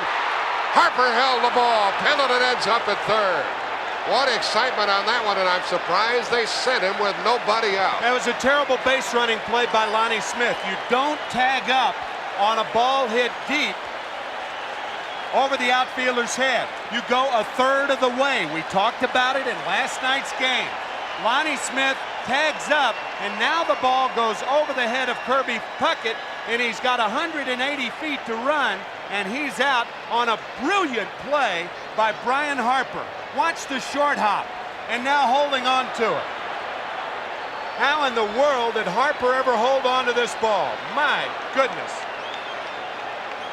Smith like a middle linebacker plowing into Harper.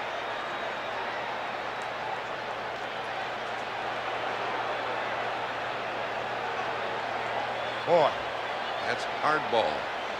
And bad base running by Lonnie Smith. If you can, now, we'll take our time on this. On a play like that, if you go halfway, nobody out, then you're off too far to get back to second, to tag up and go to third. You go a third of the way. If Puckett makes the catch, then you go to third. Wow. Wow. We saw Dan Gladden get nail Greg Olson, the catcher in game 1. And now Lonnie Smith plowing into Brian Harper. And you won't see 2 trains meet as hard as those 2. Wow. Now the runner at third and the infield in, and ball 1 to Gant. That put out at the plate went 8-4. Strong throw by Knobloch, 2. And Pendleton ended up at third. I was really surprised with nobody out and Gant coming up that Jimmy Williams saved. It's not Williams' fault, it's Lonnie Smith. That ball would have nailed you too, Jack. Yes, sir.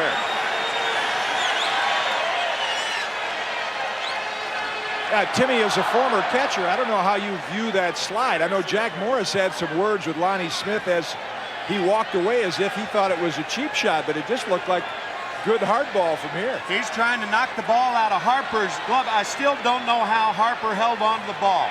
The in-between hop, the toughest to hold on to. But no, I don't think that's a cheap shot. I mean, Harper blocked the plate. He said, "Come get me." There's no place to go. Exactly. Well, Harper will fool you because he doesn't have that catcher's body, but he's very wiry, 6'2", over 200 pounds. Lonnie Smith has more of a catcher's body than Brian Harper. 2 balls and a strike to Gant. 3-1. That's all they put on Lonnie Smith after that play is a little old Band-Aid. Man. Blood all over his towel. That was about as tough a collision as you'll see in a baseball game.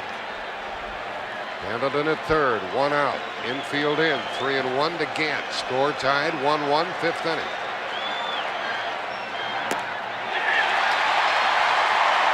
That's the 3rd walk by Jack Morris. By the way, they ruled Pendleton a double. Now the 3rd walk by Morris, 1st and 3rd, 1 out. Kirby Puckett getting the carom off the fence was the key to that play. He got the carom cleanly. The relay throw was perfect, but the short hop by Brian Harper, I can't tell you folks how tough it is to hold on to a ball on an in-between hop. Short hops are not that tough, and a hop that bounces right around the chest is not that tough. But when a catcher with that catcher's mitt gets that in-between hop, and then you got a guy like Lonnie Smith plowing into you, and to still hold on to the ball, here it is once more. Watch how he cradles the ball. Oh, man. He took a pasting.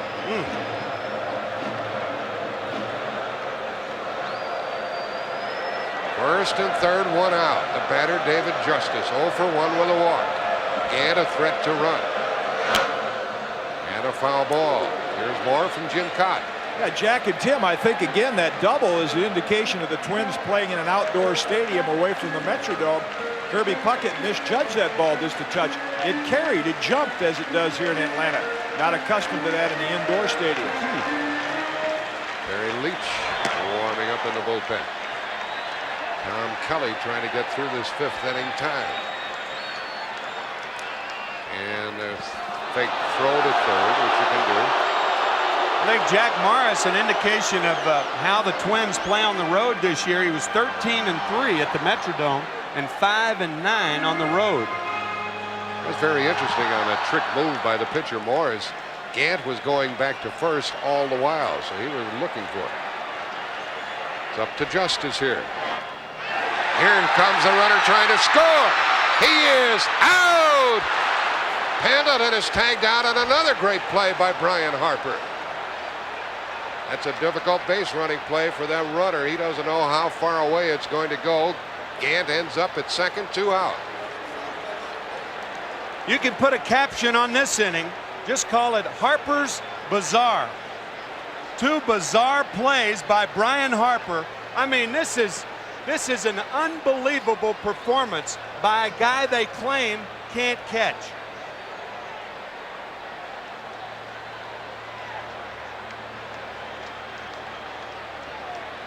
Unbelievable.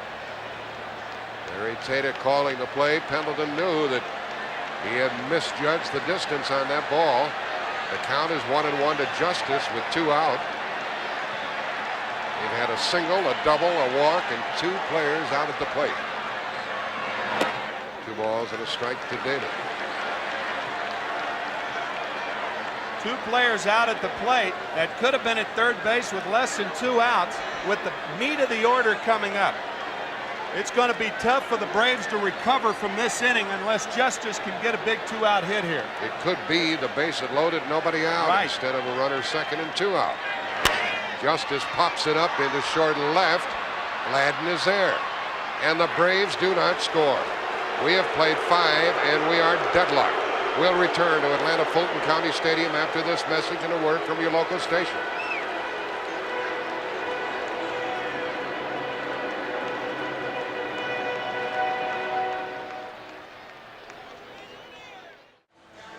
Still 1-1 in the 6th inning. Kirby Puckett's throw with Lonnie Smith on second was perfect to Chuck Knobloch. The throw, the in-between hop, smothered by Harper, and now Harper smothered by Smith, and I still do not know how he held on to the ball. Have you ever seen a collision that violent in postseason play, Jack, or any time? Yeah, the first thing you think about is that Pete Rose, Ray Fosse All-Star collision, but even that one didn't measure up to this one. That's the greatest collision I've ever seen, and here's Puckett leading it off in the 6th against Smoltz. 1-1, and the Twins were really fortunate to get out of that half inning. It was a double, a single, a stolen base, a double, a walk, a wild pitch, and the Braves didn't score. They get Puckett for the first out in the 6th. The batter is Ken Herbeck. Foul ball, strike one.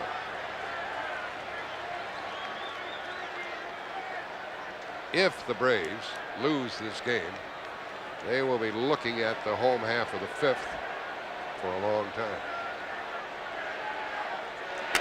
Now to play by Herbeck. Smoltz still holding 4th here. Strike 2.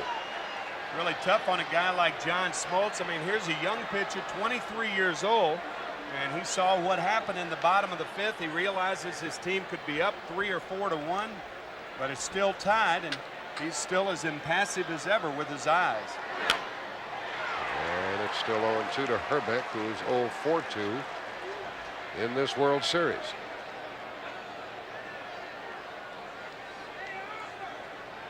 More baseballs for Terry Tata, the man in blue.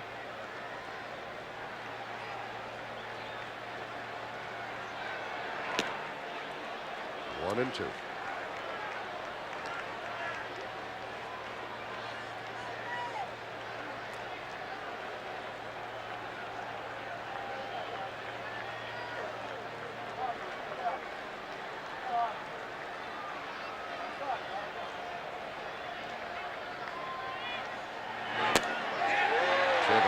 Went for it, 2-2.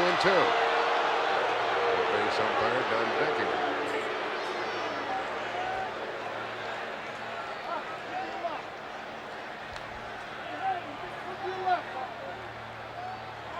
Herbeck hit 20 this year. And it stays 2-2. The best seat in the house belongs to Airship Shamu, gracefully floating 1,500 feet above Fulton County Stadium on the trip up from SeaWorld in Orlando, Florida.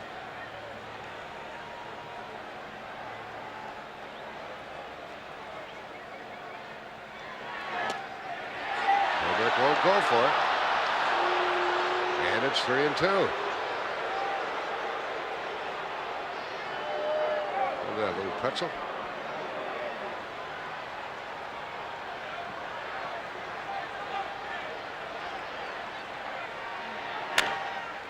Bouncer to Lemke. Whoop! 2 out. Lemke's feet went out from under him, but he regained his balance and threw him out.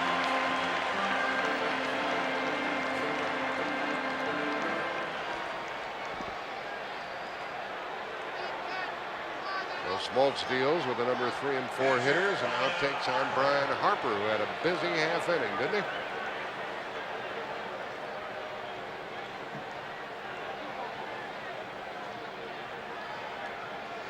Harper looking for his 3rd hit. Ball 1. Harper had to take a trip back to the minor leagues after being cut by the Cardinals. Went to Detroit, went to the minor leagues, fought his way back up to the big time, cashing in with the Twins. Ball 2. You think of the times that he may have thought about quitting. Not John Smoltz, but Brian Harper. Released 3 times by 3 different organizations in a 2-year period.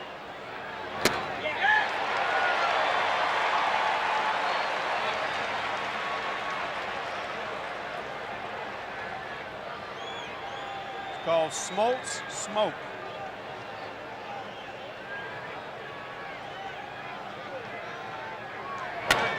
To the shortstop, Belliard backs up but grabs it and gets it. And 7 in a row by Smoltz.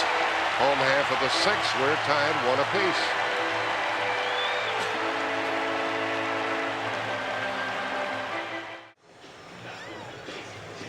Tied at 1, bottom of the 6th inning. You know, Timmy, hitters try to keep that front side closed and show the pitcher really their back pocket and almost their uniform number. No different for pitchers, and I think that's a great adjustment that John Smoltz has made in the second half of the season. Look at that back pocket right there. That enables him to use his legs and drive toward the hitter, and that's why that fastball is in the 90s most of the time. Yeah, the legs very, very important. The lower body, he throws it with, obviously with his arm and his hand, but that lower body very, very important as it is to a hitter. 2 quick strikes on Sid Bream leading off in the bottom of the 6th. Sid is 0 for 2. 2 out of 13. It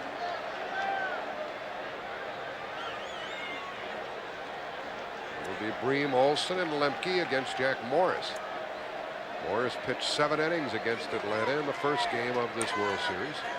Takes this one into the 6th. Twins are probably saying to themselves, how are we still tied in this one after that last half inning? Like finding money for Jack Morris. Reigning soup. Into the left. Gladden is there. 1 out here in the 6th inning.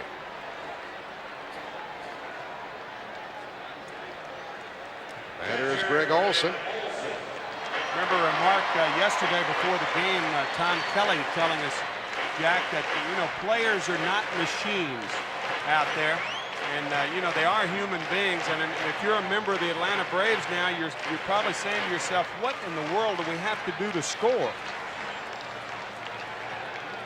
They've left 6 and lost 2 other runners. Ball 1. They have 6 hits, a couple of stolen bases, been given 3 walks. Scored only 1. Ball 2 to Olson. He's going to walk and a strikeout.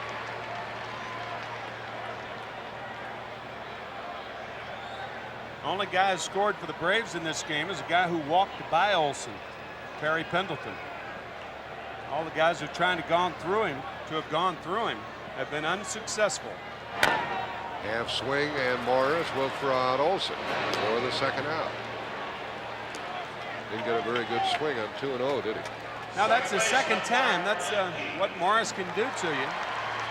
He'll throw the slider occasionally when he's behind in the count. And you don't mind a check swing if there are 2 strikes because you're protecting the plate. But when you're in an offensive position as a hitter, you just hate to take a check swing.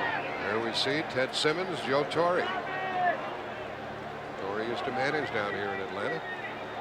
Back in 1982, the last time the Braves won the division. Ted Simmons, the minor league director for the St. Louis Cardinals. 2 old catchers teaming up to try to bring the Cardinals a pennant. Lemke with a 1-1 count. But they had some thoughts about the collision at home plate. If you've ever donned that gear and had somebody come into you that hard, you think about it. And of course, we have another catcher up here, Johnny Bench. Here's Lemke shooting one out to Puckett. Down go the Braves in the 6th in order. We have played 6 and we're tied 1-1.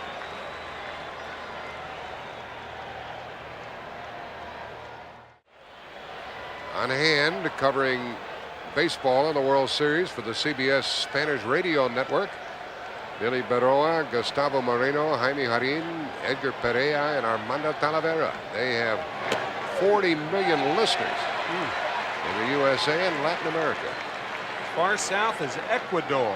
Do they travel? I got enough announcers for a 15-game series. 1 ball, 1 strike to Shane Mack leading off, and Mack is in dire straits. 0 for 2 and 0 for 13. All you can do is keep swinging, and it's 1-1 from Smoltz. He's in the hole now. It will be Mack and then Pagliarulo, who has driven home the only Minnesota run, and Greg Gagne. Smoltz has retired the last 7.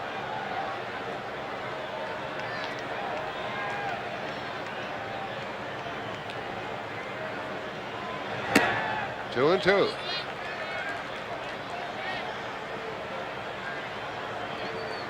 The pitcher warming up, Carl Willis, down in the left field corner. Because the pitcher is due to bat fourth in this 7th inning. And Mack went around. He's the 6th strikeout victim. He is 0 for 3 and 0 for 14. Well, that would, with Willis up, that would indicate that Tom Kelly would probably pinch hit for Morris regardless of whether a runner were in scoring position. If, for instance, there were 2 outs and a man on first, I wonder if that would be the case. Remember, Morris is working on 3 days rest. If it goes to 7 games, Morris will have to come back on Sunday. The Twins have a little bit more of a cushion than the Atlanta Braves since they lead the Braves 2-1. So we'll see what Tom Kelly's going to do. I guess the most interesting scenario is if they go in order, will Morris go back out there? This batter is Pagliarulo, 2 for 2. There's Jack Morris wearing the batting helmet. He may or may not come up in this inning. If he doesn't, it'll be the 8th. Getting late, isn't it? We're 1-1. 1 ball, 2 strikes. Tom Kelly did everything he could to win that game last night. He fired his entire battery of guns at these Braves, but Atlanta won it 5-4 and 12. Pagliarulo lost one into right field. That ball might leave the ballpark. It's going to be gone. Pagliarulo's 3rd hit of the night puts the Twins on top 2-1. Well, they got that big home run against Toronto, and he scores against Atlanta. And that probably will keep Jack Morris in the game. A lot of ways to go right now for Tom Kelly. The big thing is he has the lead, and it's remarkable after that 5th inning that the Braves had. After 2 curveballs on which Pagliarulo swung through, Smoltz tries to come inside, and it looked like Pagliarulo was sitting on it, and he lofts his 2nd postseason home run this year. Now a swinging strike by Gagne. We had some doubts up here at first whether it was going to go, but Pagliarulo knew it was gone. Gagne has struck out twice. And has a strike 2 count now. So you go into the mind of John Smoltz and try to think about, you can see how upset he is. He had blown those 2 curveballs by Pagliarulo. He tried to sneak the fastball by inside, but was unsuccessful. And a foul ball. There's something strange going on here, Tim, in that Smoltz is due to bat 2nd in the bottom of this inning, and there's absolutely nothing doing down in the Atlanta bullpen, so they're going to go with him. I would imagine Bobby Cox is thinking that he probably has time. They do have the bottom of the 7th to get somebody ready. I think it may depend on how far they get in the hole. If it's 2-1, it may be a different pitcher than 3 or 4-1. Still 0-2 to Gagne. And he strikes out for the 3rd time. Olsen throws him out again.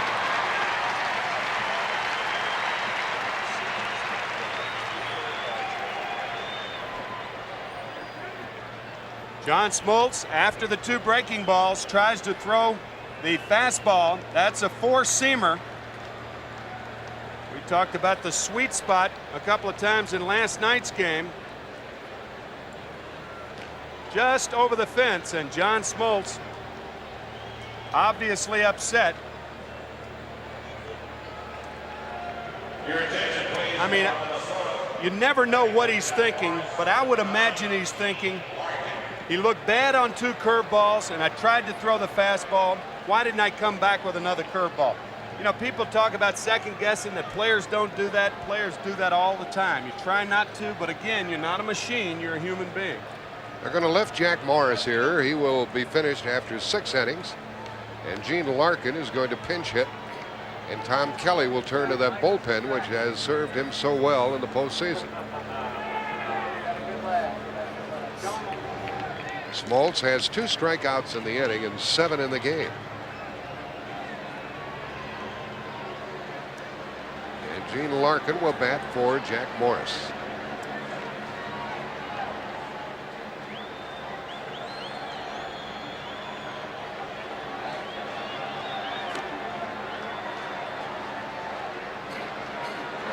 There are 2 out, and there's strike 1. Morris pitched 6 innings, 1 run, 6 hits. Struck out 4 and he walked 3.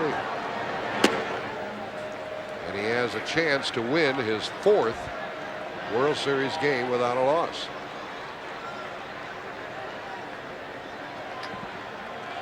One and 1 to Larkin.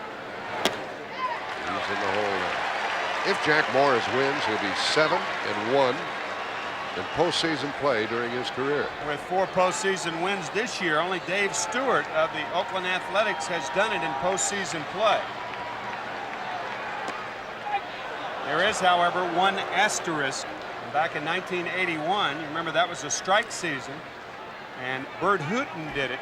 He beat Houston in the mini playoffs, and then he won twice against Montreal and once in the series against the Yankees. First baseman Bream takes that one. 1 run, 1 hit. The Pagliarulo homer. 7th inning stretch time. 2-1 Twins.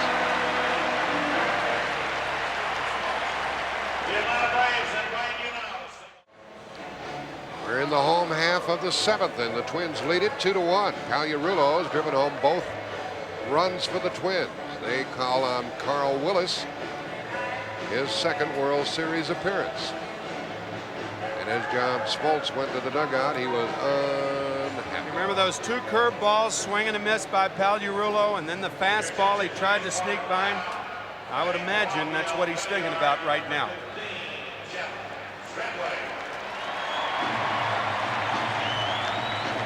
John Smoltz in the dark. He's going to be lifted for a pinch hitter in this inning. Braves trail by a run. And they pinch hit for Rafael Belliard, the shortstop. And they send up Jeff Treadway. Treadway, a 300-plus hitter during the regular season. 2 for 6 in postseason and 1 for 3 in the World Series. Remember last night when Carl Willis went to his mouth. You see, he does a lot of things around his mouth. Could be that allegations, and the scouts have told the Braves that he may be throwing a spitter. Whenever a pitcher spends that much time around his mouth, Bobby Cox and his organization is inclined to think that Willis may be loading them up. Treadway takes a strike, and it's 1-1. It'll be Treadway. Then another pinch hitter. And then Lonnie Smith.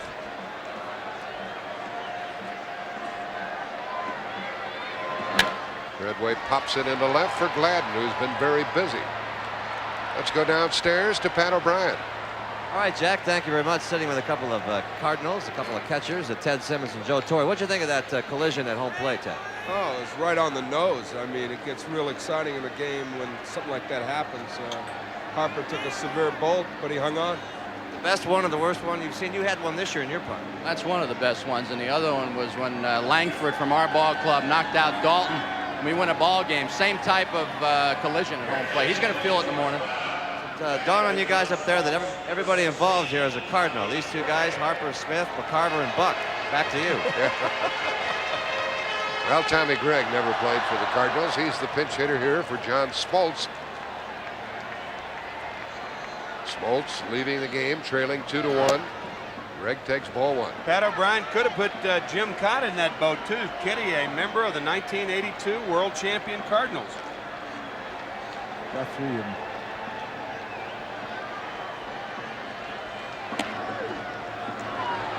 One ball, 1 strike to Gregg. Boy, did John Smoltz pitch well. 7 innings, 2 runs, 7 hits, struck out 7, walked none. And Willis gets ahead on the count.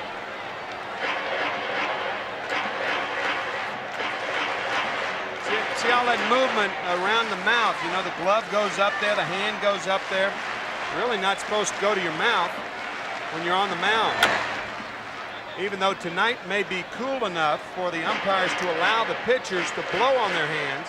See, there's a lot of movement around there. I mean, that creates suspicion right there. Of course, that's half the battle for a pitcher. Sure, make them think it. If you're not doing it, make them think you're doing it.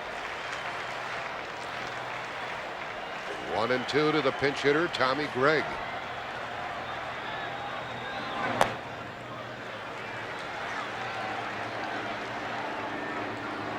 Man retired in the bottom of the 7th. The Twins trying to gain a 3-games-to-1 edge over Atlanta, and they lead it 2-1.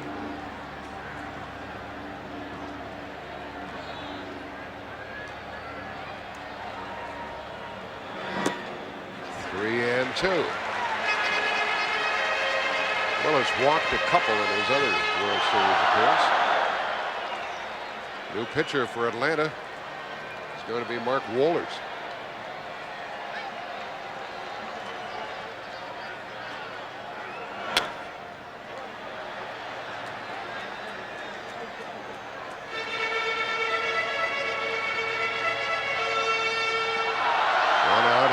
Bottom of the 7th, 3-2 to Gregg.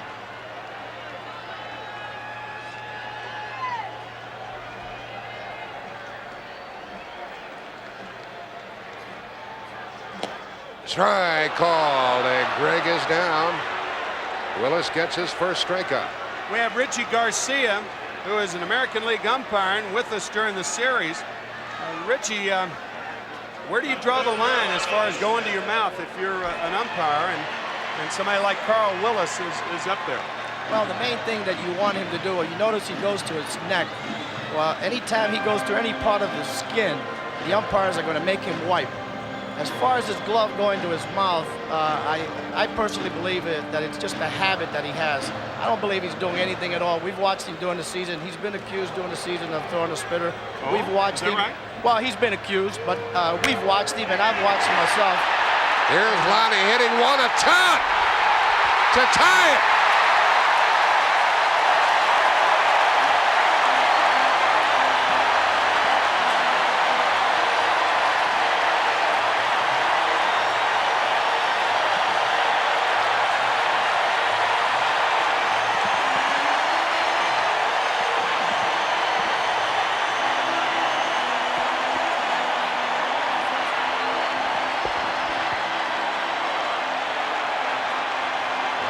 Smith gets his second hit of the night, his third of the series, 2 of them home runs. Well, if Carl Willis is throwing a spitter, maybe Lonnie hit it on the dry side. He hit this ball a ton. Second home run of the series for Lonnie Smith to tie it. Wow. Now a drifting strike in there to Pendleton, who has had a homer and a double.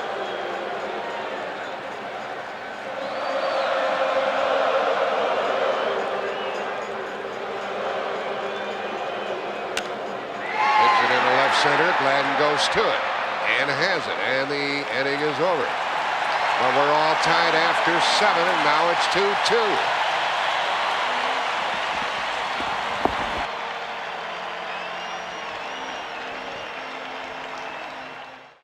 Hitting and pitching.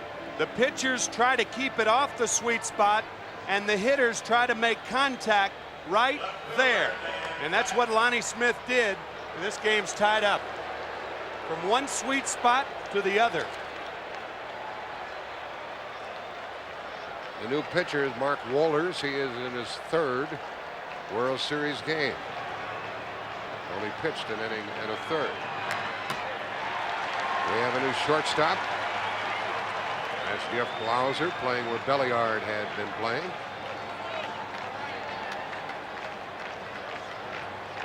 And the top of the order for the Twins.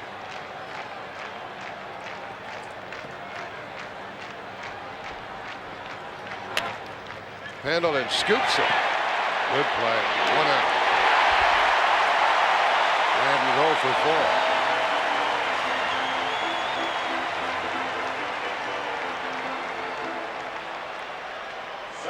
Pendleton playing in for the bunt. Watch the backhand. from his angle.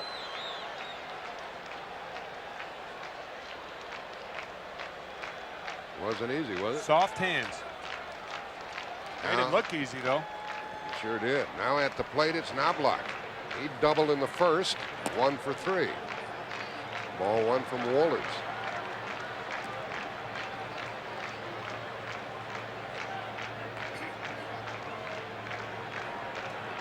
Kirby will bat next. Kirby Puckett.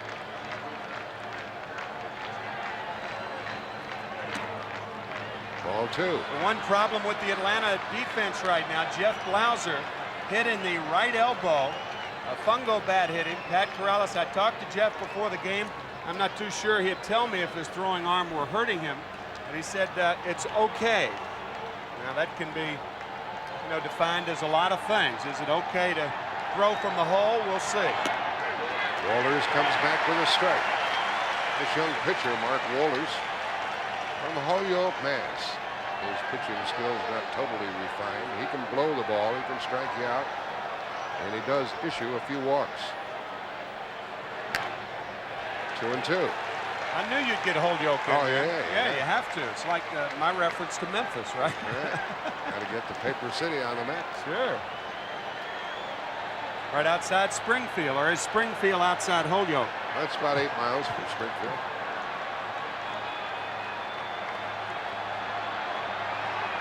Knobloch has had 5 hits in the series, 12 in postseason play.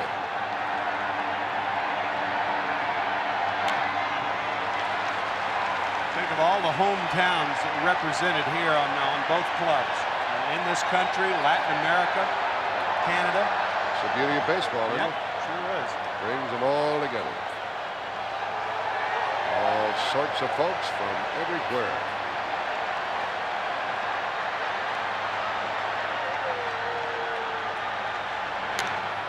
Into right field, and that is a foul ball. That's where Knobloch got his double earlier, and this one just missed.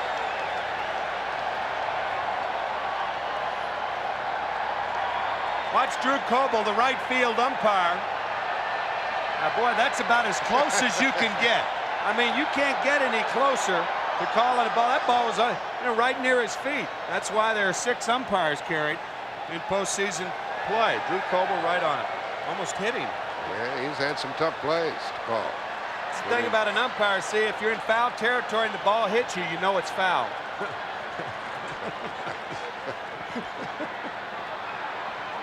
A battle here between Mark Wohlers and Chuck Knobloch. Ooh, it just missed. How Knobloch led off, I don't know. It's 3-2.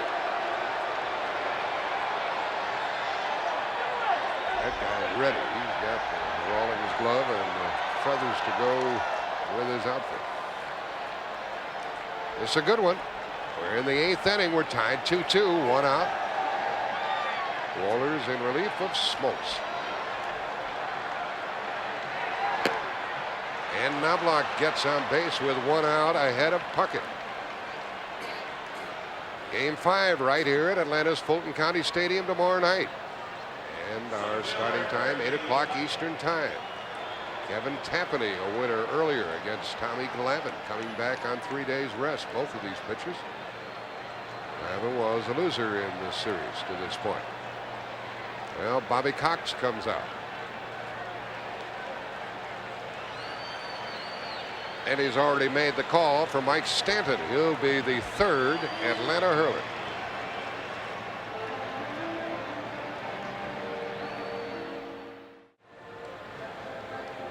Two, top of the 8th, 1 on, 1 out. New pitcher, left-hander Mike Stanton, following Smoltz and Wohlers to the hill. Let's go down to Jim Cott. Well, Tim, I think what's refreshing to see, and Jack, in recent years, is managers throw that old left versus right out the window because they go by what pitcher, who's got the best stuff, and we've seen both these guys do it. Bobby Cox, Kitty, telling us before the game that it did not matter with Mike Stanton. Right-handers have hit .230 against him this year, left-handers .194, and Bobby Cox has as much confidence against right-handed batters as he does left-handers. The unusual thing, however, in this particular case Kirby Puckett led the majors this year against left-handed pitchers. He batted .406. He's licking his chops. 1 on, 1 out. He's 1 for 3 in this game. Into right field. David Justice to the track, waiting. Runner tags at first and stays at first. 2 out.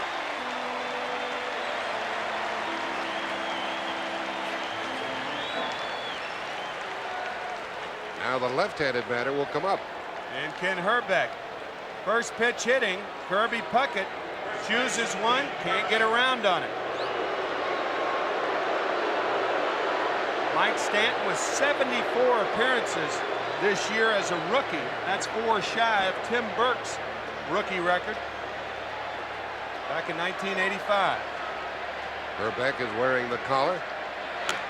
Gets a big swing and fouls the ball. He's an everyday player, and left-handers don't bother him, and he has an opposite field stroke sometimes with power.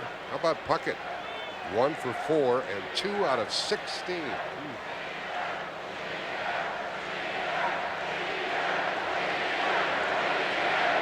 calling out cheater to Herbeck. There goes the runner. No throw on a stolen base for Knobloch.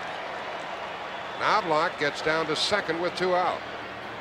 Tell you, he had such a good jump on that one. What you do is throw to third to cut him off. I mean, not only no play, look at this jump by Knobloch. And what do you have to lose? I mean, the chances of you scoring on an extra base hit are not great, but scoring on a Herbeck single is great. Fine base running by Knobloch. Against Stanton, that's 10 steals in 11 attempts. Stanton's tough against left-handed batters, and that makes it 1 and 2. In fact, Stanton limited left-handed hitters to a 194 mark this season. Runner at second, 2 out. 8th inning of a 2-2 game.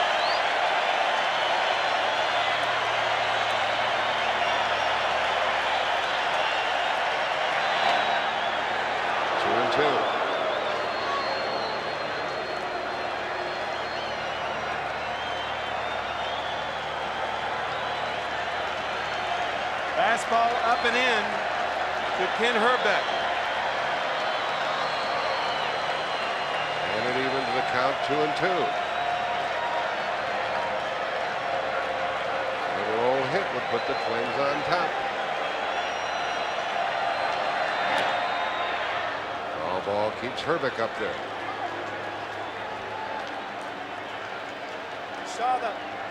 You saw the high and tight one, and now here's the breaking ball to Herbeck. And he just stays alive.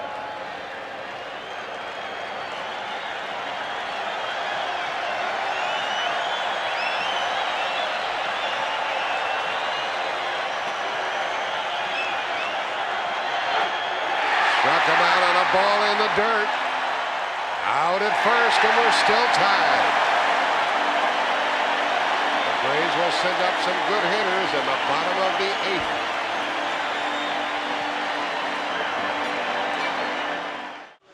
Barry Pendleton with a bad left knee that's going to demand an operation when the series is over.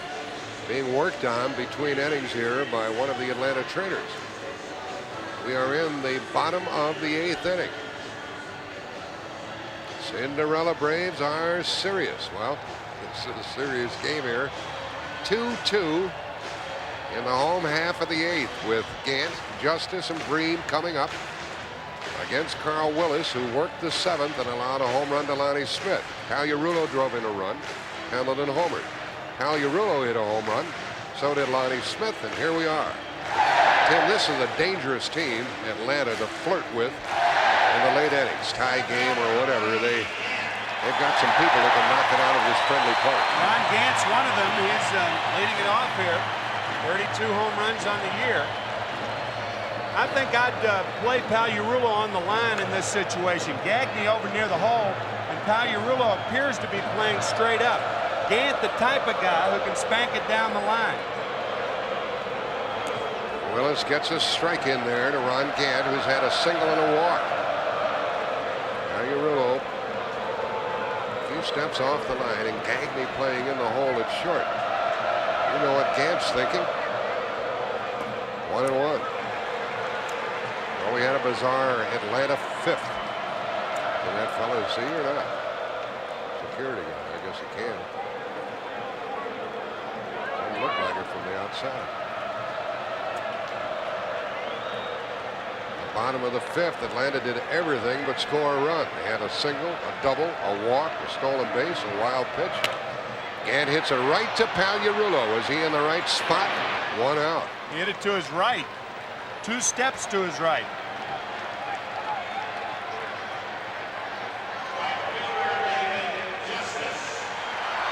Here it is right here.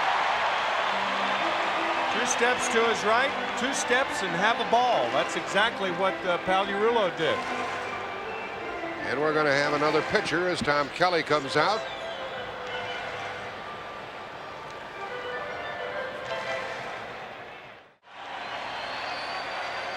Mark Guthrie makes his 3rd World Series appearance. Left-hander, born in Buffalo, New York, lives in Venice, Florida. Takes over with the bases empty, 1 out, bottom of the 8th. And his first opponent will be David Justice. He is 0 for 2 with a walk. 2-2 the score, bottom of the 8th. Ball 1.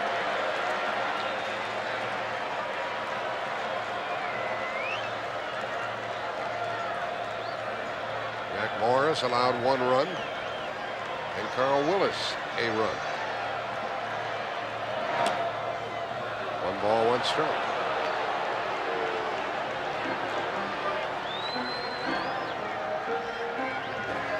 Very interesting graphic there. That's lifetime. Dave Justice 311 against left-handers.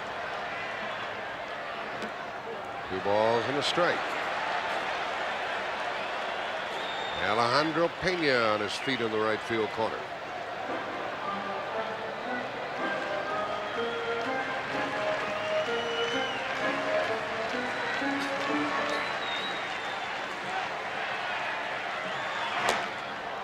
Two and 2 to Justice. Guthrie, 2 games, 2 2/3 innings, only 1 hit. He pitched in that marathon last night. Brian Hunter moves on deck to bat for BREAM. See, when a manager makes a middle inning or late inning pitching change, what he tries to do is trade a pitcher for a hitter. He wants the move to be made right now. Tom Kelly, and Bobby Cox is going to accommodate him. That keeps Justice up at the plate. We're at Atlanta's Fulton County Stadium, Game 4 of the '91 World Series. And look at that line score, dead even. 2-7-0 for each club with 1 out in the bottom of the 8th inning. Airship Shamu is bringing us tonight's aerial shots of the contest. Pendleton a home run, Pagliarulo a home run, Lonnie Smith a home run. 3 home runs in a 2-2 game. And it's a good one like last night's was. Guthrie to Justice. And a strikeout for the 2nd out of the inning. The key plays in this game, back in the 5th inning with nobody out and Lonnie Smith on second base. A long drive by Ron Gant, or make that Terry Pendleton to center field. And the collision at home plate, remarkably, Brian Harper holds on to the ball. And then several pitches later, with 1 out and Pendleton on, I should say that was a Greg Gagne squeeze play that didn't work in the 4th inning. So those are 2 of the plays that haven't worked for either team. But that 5th inning, a bad inning for the Atlanta Braves, and if they lose, they'll go back to that inning. Hunter the batter, pinch hitting for BREAM. Taking that outside pitch for ball 2. 2 out and nothing shaking here in the 8th.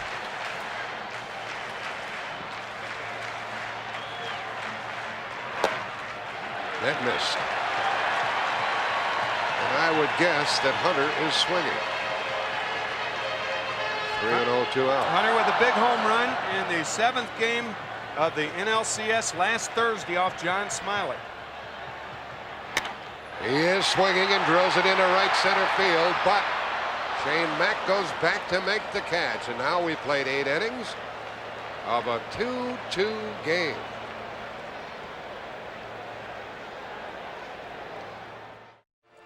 Tied after 8 innings at 2. Lonnie Smith tied it with a home run in the 7th inning. We mentioned that key 5th inning with Brian Harper leading off here in the 9th. Worth showing again. You saw the collision by Lonnie Smith, and now look at the play that Harper makes on Terry Pendleton. The first 2 outs of that inning recorded by Harper in a most, again, bizarre way. One with the collision with Lonnie Smith, and then the wild pitch and getting Terry Pendleton. And that squeeze play by the Minnesota Twins in the 4th inning, you saw that too. So those are the 3 key plays in this ball game thus far. Brian Harper is 2 for 3 tonight, facing Mike Stanton, and Brian Hunter plays first. In for a strike to start the ninth.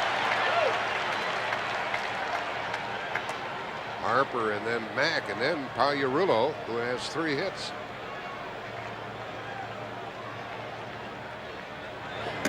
Harper 6 out of 12 in the series. And he's a home run threat in this park. He hit 10 during the season.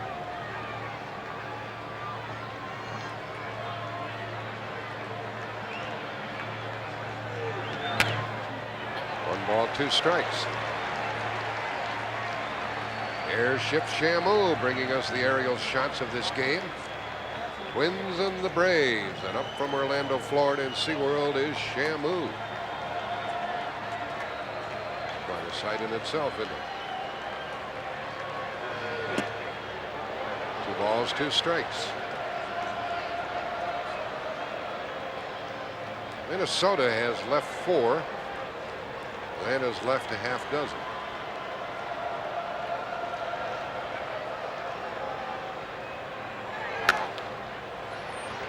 Foul ball, I believe. Yep, out of play.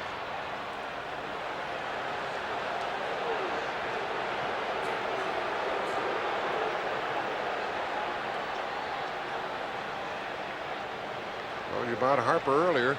Not many walks, not many strikeouts. He makes contact. He's to be reckoned with. See Harper talking to himself. Right there, you could see he's got a code in hitting. You could see him move his lips. He's got a code in hitting. It's probably keep the front shoulder in or one key. You could see him talk right before he got in the box. A lot of hitters do that. Another fly ball into short right and caught by Justice. Boy, for Atlanta, what a saber that was. And after the foul ball by Harper, Justice changed his position in right field. We talked about Harper, how he was talking to himself, and watch. He's talking about a key right there, and maybe he was saying, if I hit a little dunker to right field, David Justice, don't be there, but he was. Justice made a good play on that one for the first out in the 9th. Bringing Shane Mack up there. Mack would like to get his first hit of the series here in the 9th inning. He is 0 for 3 and 0 for 14.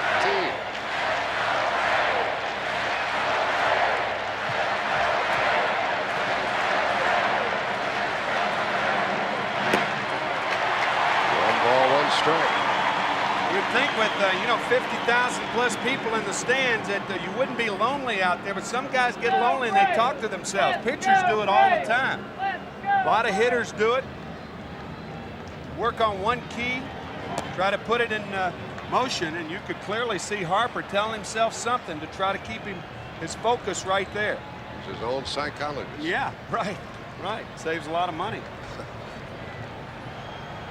Shane Mack trying to battle his way on base with 1 out here in the 9th. Out of play, and it's 2-2. Stanton has set down the 3 men he has faced, following Smoltz and Wohlers to the hill.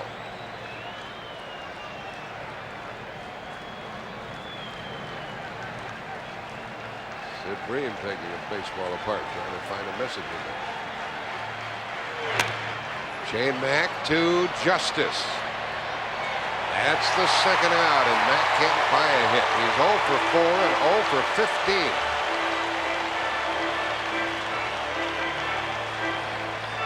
Twins leading 2-1, but tied here 2-2 in the ninth. Twins with many opportunities to score last night, and it was the Atlanta Braves who came through. The hit by Mark Lemke in the 12th inning, and the Atlanta Braves all year have come from nowhere to win ball games. Steve Avery, the starter last night.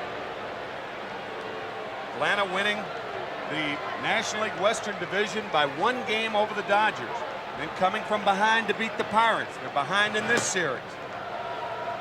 Ball one to Scott Leyes, sent up there by Tom Kelly to bat for Pagliarulo. Pagliarulo singled and drove home a run in the second. Got another hit in the fourth and hit a home run in the seventh to put the Twins on top for a brief period of time. Foul ball 1-1, and Terry Pendleton is right on the line at third. Yeah, with 2 outs and nobody on, you want to make sure that you don't get any extra base hits. But think about the managers. Both pitchers, Guthrie and Stanton, have made each manager change a hitter. Guthrie had to pitch to Hunter instead of Bream, and now Stanton has to pitch to Leyes instead of Pagliarulo. Crowd groans on that call. 2 balls and a strike. And as we found out last night, it is possible to run out of players, huh? Minnesota did everything but that. Had only 2 starting pitchers on the bench when the game was over. Now Stanton behind on the count to Leyes, who stroked a game-winning home run for the Twins in game 2. That's a strike.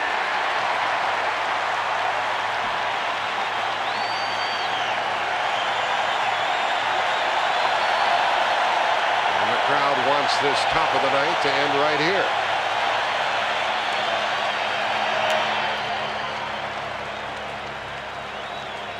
Game 2 in the 8th inning. This is what Scott Leyes did off Tommy Glavine.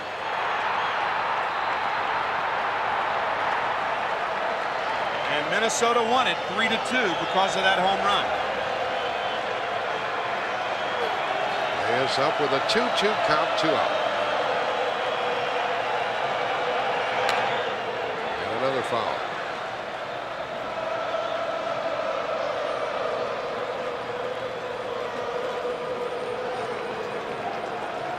If you're doing the chop and you have a foul ball landed, that kind of messes up the section that was doing the chop. They have to catch the foul ball. That section right below us, that kind of messed up their chop there.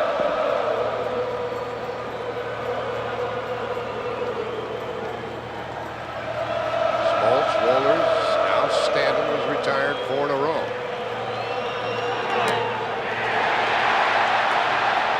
No, says the first base umpire, 3-2.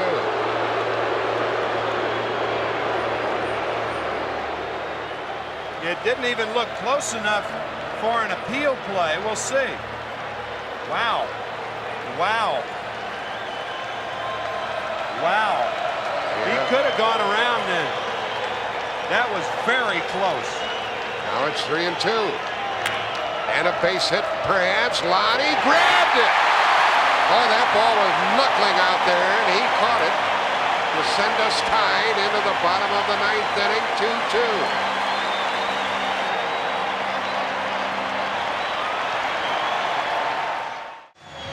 Bottom of the ninth, the Braves could win it. We're tied 2-2. And the batters will be Olson, Lemke, and Jeff Blauser. Blauser replaced Belliard. Those are the 6, 7, and 8 hitters. This crowd wants a run, and the Minnesota pitcher is Mark Guthrie. And speaking of pitchers, what a job Mike Stanton did. 5 hitters in a row that he retired and what hitters they were. Puckett, Mack, Harper, Leyes, and Herbert. Olson takes ball one. Guthrie got the final 2 outs in the 8th. Those are the rally caps of the Braves. There's Steve Avery in the forefront.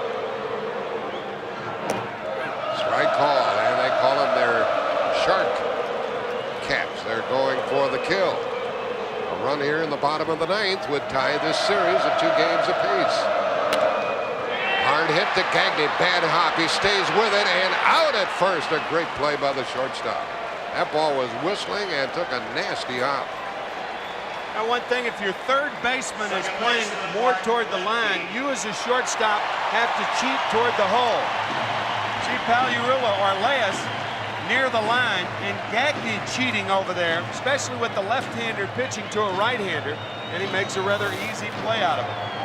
Had to feel it a bit off to the side as it took that hop. And Guthrie has retired 3 in a row.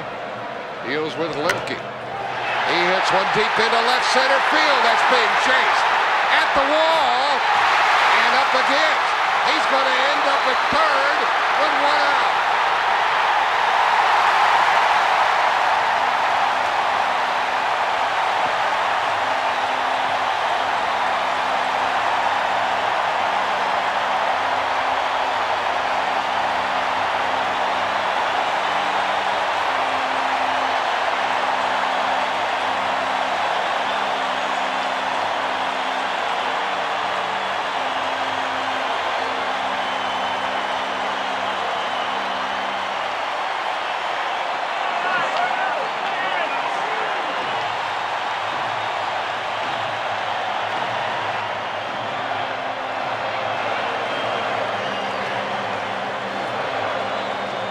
A triple by Lemke.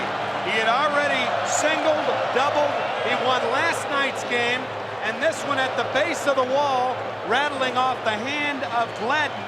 And by the time Puckett recovers, Lemke has a triple. And the Twins are stalling here to get a bullpen pitcher ready. Steve Bedrosian is warming up for Minnesota, and no way does Guthrie pitch to Blauser. Who is this little fella with a single, a double, and a triple? You got a lot of ways to go here, Jack. Tom Kelly may be thinking of only one place to go. He's coming out to the mound. What he could do, he could walk Blauser and then allow Cabrera to be announced and then bring in Steve Bedrosian, and then Bobby Cox would have to waste a man. I don't know whether he's going to take him out now or just bring Bedrosian in. We'll see. I think he's going walking. I think he said walking, and then they're going to get Cabrera up there, and then they're going to make a move, and that way they bring the left-hander back. So he said walking, and that's exactly what they're going to do. And then from there on, I think they're going to bring in Bedrosian to pitch to Cabrera after he's announced, and then Bobby Cox has to make a move. We'll see. Lemke in a spot to be a hero again. What's Bobby Cox going to do? Well, he'll have to watch the intentional walk being given to Jeff Blauser. Bedrosian's in the bullpen. And Atlanta has a pinch hitter on deck. But he's not going to be able to hit. They're going to bring Bedrosian in to pitch to Cabrera. The Braves have one other left-hander left, Jerry Willard. Well, we'll see what comes of it as Tim McCarver thinks as a manager and tries to forecast the many possibilities. Lemke keeping a wary eye on home plate as the intentional walk is being effected here. Regardless of what happens, the outfield is in. The outfield really is playing a deep infield position because a long fly ball right now is going to score the runner anyway. That's why you pull the outfield in. Now they're going to wait until Cabrera is announced, and we'll take another look at the triple by Mark Lemke. He finds the gap, and he finds third base too. And that's what's going to happen. Cabrera was announced, and now Kelly's going to come out and make the move and bring Bedrosian in. Bedrosian will pitch to either Cabrera or another pinch hitter. Well, now Bedrosian is in the game. Tight spot for the Twins.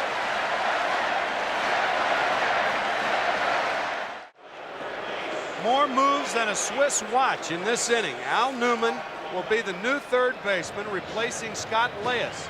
He'll bat ninth and may be a moot point, of course, if the Twins don't, or if the Atlanta Braves score. The new pitcher is Steve Bedrosian. He'll bat seventh. So Tom Kelly employed the double switch against Bobby Cox. Bobby Cox had sent Francisco Cabrera up on deck. And then Tom Kelly came out. He took the left-hander Guthrie out, and he brought the right-hander Bedrosian in. And in the meantime, Bobby Cox made the switch to Jerry Willard, who is the pinch hitter with Mark Lemke at third base, Jeff Blauser at first base, and only one out. Remember, the outfield is in. There's no way you give up a long fly ball in this situation. A long fly ball, the game is over. See how shallow the outfielders are? The infield, remarkably, is in double play depth.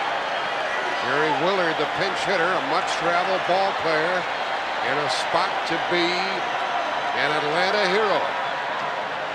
First and third, one out, and ball one. On a slow hit ball to the middle infielders, the game's over. I think the middle infielders have to protect themselves and at least play halfway in case the ball's hit slowly to where they'd have a play at the plate. But they're back in double play depth. 1 ball, 1 strike as Willard took a big swing. This fella has played at Bend, the Peninsula, Reading, Oklahoma, Charleston, Cleveland, Maine, Tacoma, Birmingham, Vancouver, the White Sox, and he's had only 14 at-bats this year. You really take a chance playing the middle infielders back. Knobloch is in a step or two, but Gagne is back all the way for the double play. Out of play, and Willard is in the hole, 1 and 2. This is not an easy task for a fellow who doesn't bat very often to take on Steve Bedrosian.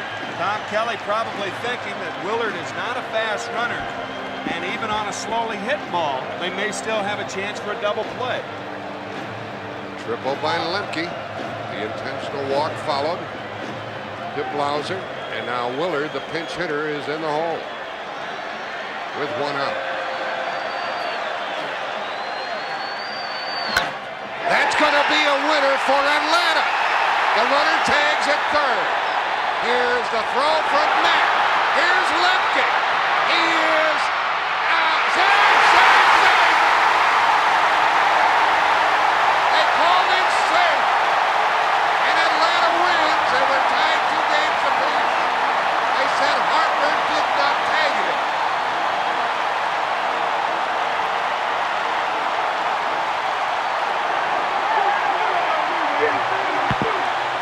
Harper can't believe it. I don't know whether he tagged him, but he touched him. Now, did he touch him with the ball, or did he touch him with the elbow? This is not a force play. You must make the tag with the ball. And he didn't. That was a good call by Terry Tata. He made the tag with the left elbow and not the ball. The left elbow and not the ball. We'll take it back one more time. He made the tag with the left elbow and not the ball. You've got to make the tag with the ball. Watch the left elbow. Right there. See, he's got the ball in his hand, and the glove, he never made contact with the runner with the glove. And the ball's in the glove, and that was a good call by Terry Tata. See, you've got to make the tag. On a tag play, you've got to make the tag with the ball. He tagged him with the elbow right there. But he never made the tag with the ball. And the ball's in the glove. Good call, Tata. Unbelievable. Willard drives home Lemke. See that? There's the gap right there. And there's the elbow. There it is right there. There's the elbow. And that's why he never made the tag with the ball. And that's why Lemke was safe. Unbelievable ball game. We're tied at 2 games apiece in the '91 World Series.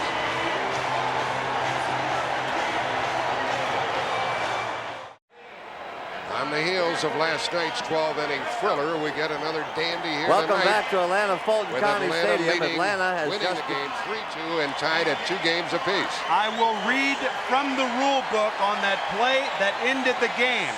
A tag, listen closely, folks, a tag is touching a runner with the ball or with his hand or glove holding the ball while holding the ball securely and firmly in his hand or glove.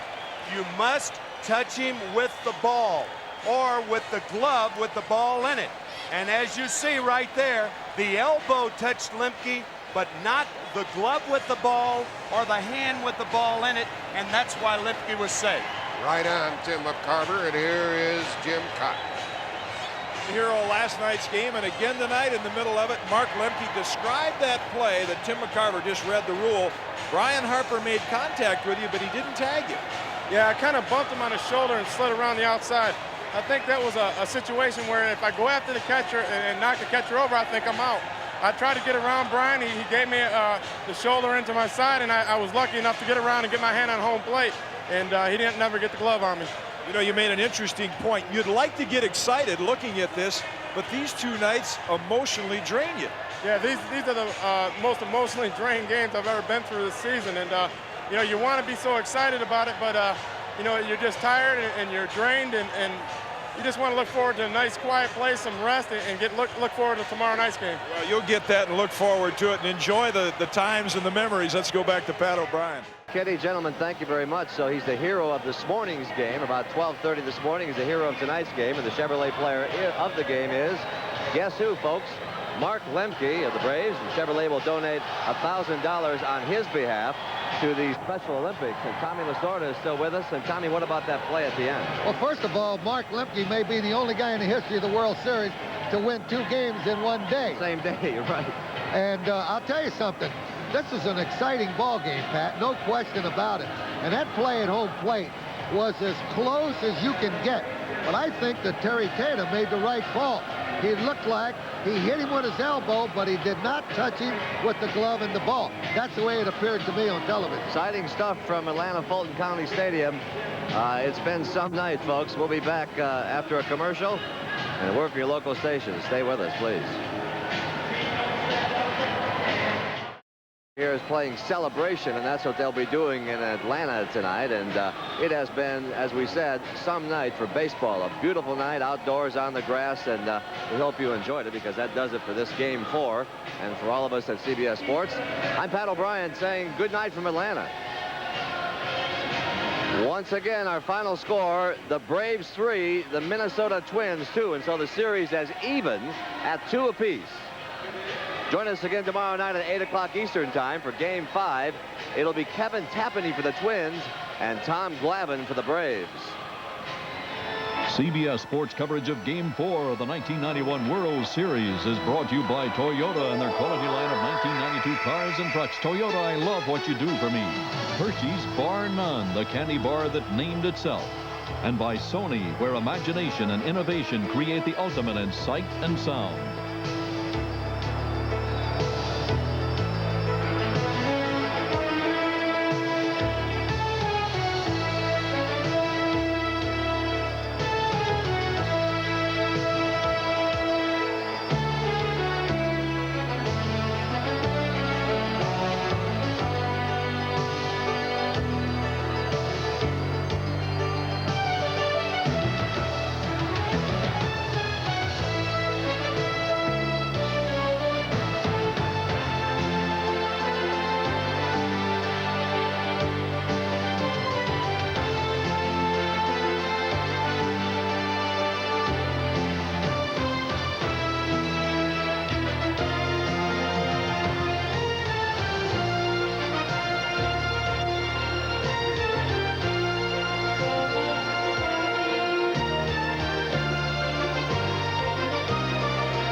You've been watching the World Series on CBS Sports, the home of baseball's biggest game.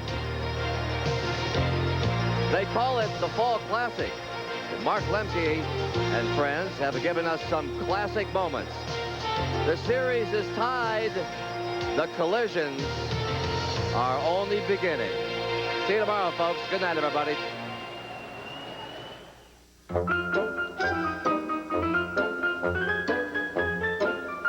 These unofficial moments in our national pastime are brought to you by the official airline of Major League Baseball, United. Come fly the friendly skies. When you look for champions, you look to CBS Sports. This is CBS.